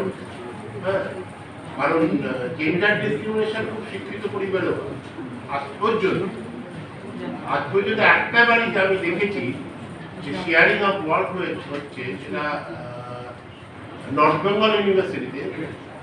আমার বন্ধুর দাদার বাড়িতে আমি কিছুদিন ছিলাম, এখানে অনেকে চেনে, মলয় সেনের বাড়িতে। সেই বৌদি চাকরি করতে নকশালবাড়ি হাই স্কুলের স্কুলার, সেই আমি শ্রদ্ধাই বলতাম, তিনি ম্যাথস প্রফেসর ছিলেন নজরুলের ম্যাথে। ওবাইকে যেহেতু আমি এখন একটা বাড়িতে আমি দেখেছি যে খুব স্বাভাবিকভাবে যে ডোমেস্টিক ওয়ার্ক মানে শেয়ারিং হচ্ছে। তাছাড়া আমাদের বাড়িতে জেন্ডার ব্যাপারটা নেই, কিন্তু অতটা না যে একেবারে জেন্ডার কথাটা যখন কোনো ইস্যু হয়নি। কিন্তু আমি যদি উইথপে দেখি যারা শিক্ষিত, ওই শিক্ষা আমি টকিং অ্যাবাউট কনসাসনেস। চাইনিজ বিপ্লব তখন চায়নায় লিটারেসি রেট কত ছিল, তো সেইগুলো আমি কনসাসনেসের কথা বলছি। I am not against education, not strict law. Strict law মানে আমেরিকাতে যেসব স্টেটে ক্যাপিটাল পানিশমেন্ট আছে সেখানে ক্রাইম রেট বেশি হচ্ছে। There are maybe another factor. প্রত্যেকটা স্টেটের সোশিও ইকোনমিক কন্ডিশন দেখে আমরা স্টাডি করা, কিন্তু গ্রসলি যদি দেখা যায় যে ওই ফাঁসি টাসি দিয়েও খুব একটা কিছু হবে না, যে ভয় আর কি। হ্যাঁ, তো সেই কথা আমি বলছি যে I am talking about consciousness. না স্যার, আমার কোশ্চেনটা ওটা ছিল না। আমার কোশ্চেন আমি বুঝতে পারছি যে education is important. I am saying যে এডুকেশন এতটা ইম্পর্টেন্ট হওয়ার পরেও কোনো রেজাল্ট দিচ্ছে না, দেন দেয়ার মাইট বি সাম প্রবলেম। সেটা তো আমি বললাম, এই প্রবলেমটা আপনি কি করে দূর করবেন? সেটা এই লেকচারটাই এই জন্য আমাদের মাইন্ডসেট চেঞ্জ করতে, বোঝার কোনো আমি টিচার দিকে করতে আমি বা সাইনি আপনার সেইটা চেঞ্জ করতে হবে। ছেলে বলেই সব ছেলে পুরুষ এবং ছেলেদের কাঁদতে হয় না, হ্যাঁ, মেয়েদের মধ্যে এইগুলো আমাদের চেঞ্জ করতে হবে। তো সেটা আমি মাইন্ডসেটটা যে কালচারাল ব্যাপার, এখন সে কালচারের যে প্রোডাক্ট অফ ইকোনমি মানছি, কিন্তু কবে ইকোনমি হবে ইকোনমিক্যাল ইকুয়ালিটি তার আগে তো আমি ওই জায়গাটায় পৌঁছাই। আমি যদি ভাবি যে মেয়েরা উইক ডিসিশন, যেটা আমি বলছিলাম জেন্ডার সোশ্যাল অর্থে ডিসিশন নিতে পারে না, বিভিন্ন পলিটিক্যাল ইকোনমিক ডিসিশন পারে না, তাহলে তো আমি তাকে সিইও বানাবো, আমি একটা কোম্পানির ম্যানেজার তাকে বানাবোই। তো তাহলে কি করা ইকোনমিক ফ্রিডম আছে, সেই জায়গাটা আমাকে চেঞ্জ করতে হবে। সেই চেঞ্জটা কি আমি যেটা বললাম, আজ থেকেই যদি আমি মেয়ে হলে বারবি না নিয়ে যাই, ছেলে হলে একটা গাড়ি কিনে না নিয়ে যাই, মানে এইগুলো একটু চেঞ্জ করা যায়। নিজেদের যদি আমরা ভাবনা, নিজেদের ভাবনাটা চেঞ্জ করতে হবে, সেইটা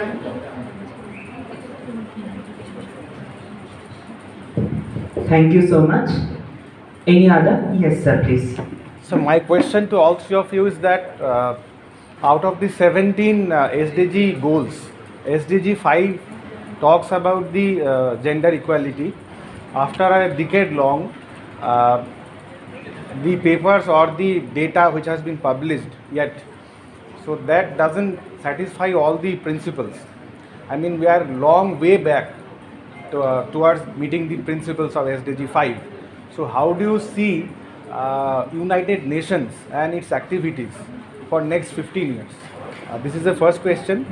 And second question is, as Dr. Sarkar said, as ma'am also spoke, there are very limited data or inclination of students as well as the teacher participants towards moral education, towards attaining the goal of gender education. So in today's culture or society where morality is on the downwards, so how do you think that moral education should be on the number one or top priority list to get the gender equality on top? Thank you. What is moral education? So moral education is, as I feel that, as you said, sir, that men and women from the beginning, from childhood, it should be imbibed in themselves that there is no difficulty or no discrimination while growing up. This should be the morality. আমি আসলে মরাল education ব্যাপারটা আমি ঠিক বুঝতে পারি না। তার কারণ হচ্ছে মরাল প্রথম ব্যাপারটা হচ্ছে যে স্ট্যাটিস্টিক্যালি যদি আমি না প্রমাণ দেখি, if you cannot prove the male and female are not different, যে ডিফারেন্সগুলো দেখা যাচ্ছে নিজের নেগেটিভ, যেটা আমি দেখালাম, হ্যাঁ সেগুলো সোশিও ইকোনমিক, কিন্তু সেইটা না হলে ওইটাকে মানে এটা করতে হয় ওটা করতে হয় বললাম মেয়েদের ওই that's a part of moral education. I don't believe in that. মেয়েরা নিজের কাগজে সম্মান, মেয়েরা চ্যারিটিতে অ্যাকসেপ্ট করে। হ্যাঁ, তো আমি যেটা বললাম যে ছোটবেলা থেকে একটু ঠিক তাই না, যে সম্মান করি টাকা মেয়েরা কিন্তু সম্মান করে, মেয়েরা তো চ্যারিটিকে মানে ওইভাবে ঠিক আমি আসলে যেটা রিয়েলিটি সেটা ফিল করতে পারবো। ওই মরাল এডুকেশন ঠিক চালানো ঠিক মরাল এডুকেশন আশ্রমের কাজ।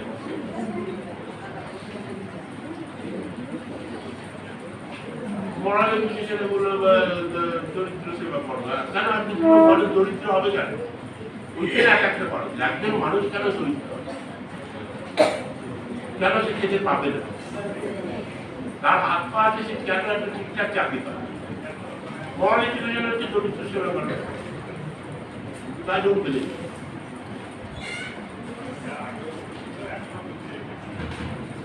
Would you like to add some more, ma'am? Yes, please.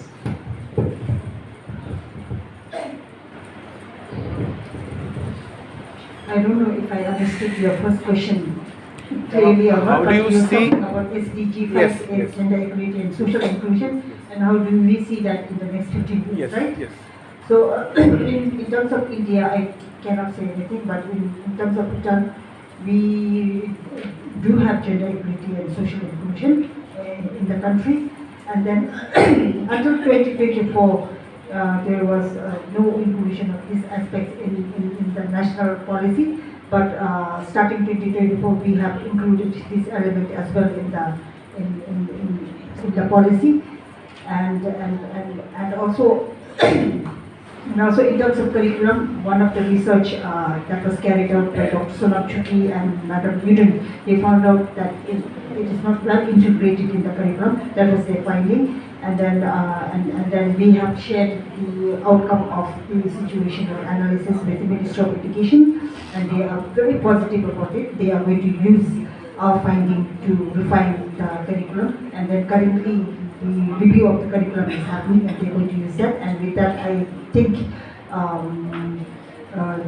we will be able to, achieve that goal in the next 15 years. I hope I answered you. And when it comes to morality, I think maybe in my finding, children did not really understand the meaning of morality, and that is one reason why they must have rated that lower. But even I think globally they feel that character education, citizenship education is not important, and then they did away. But now with advancement of technology, these aspects are also becoming very important, and that is also one reason why Bhutanese education system has now reintroduced the education of value, education of character, education of citizenship, because I think if we do not give importance to this, developmental philosophy is cross-national happiness, and in order to promote this, moral education is very important. I hope I answered you. Thank you. Thank you, ma'am. Anyone? Maybe just to add on to what Dr. Gillen mentioned, probably I think we can talk from our own experiences. For example, if you look at the enrollment in the schools, especially in Bhutan, enrollment in the colleges. In the morning when we were in the principal's office, we were talking about this. If you looked at when we were a student, in the colleges, there were 30 of us, male students in the class, and there were 5 female students at the most. Now, if you look at, I think the situations have changed. In our college, as of now, we have over 450 girls students, female students. We have about little over 200 students. So that way, I think if the government, if everyone is taking the responsibility, I think we probably achieving this goal, SDG 5 is not a big issue. Probably I think I see the same kind of a situation here. If you look at the previous, there seems to be fewer male students than the female students. So probably I think that's a way towards achieving the sustainable development, 5th goal of the sustainable development. Thank you. Thank you so much, sir.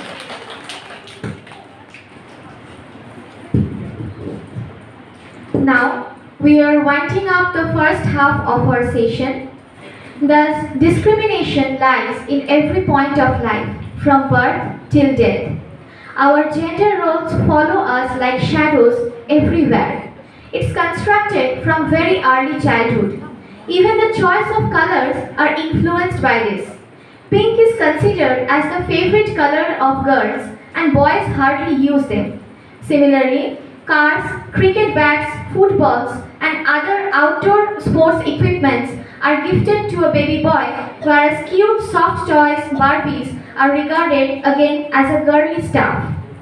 These demarcations, notions, and stereotypes follow us every day, but we should be optimistic about our future, how we can reshape it, how we can make it a better looking tomorrow with a non-discriminative approach. Thank you, and we would meet again in the post-lunch session. So with this, we are ending this session here. We are going to take a short break for lunch. We will meet after the lunch for the technical session.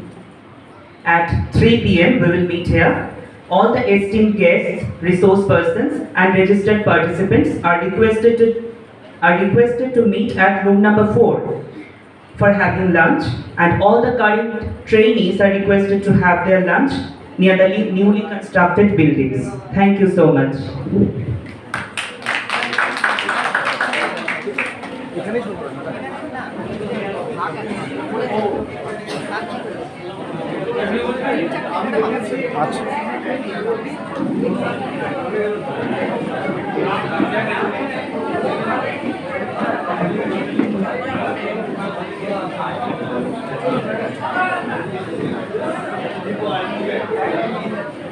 Ini sakit sekali orang kita.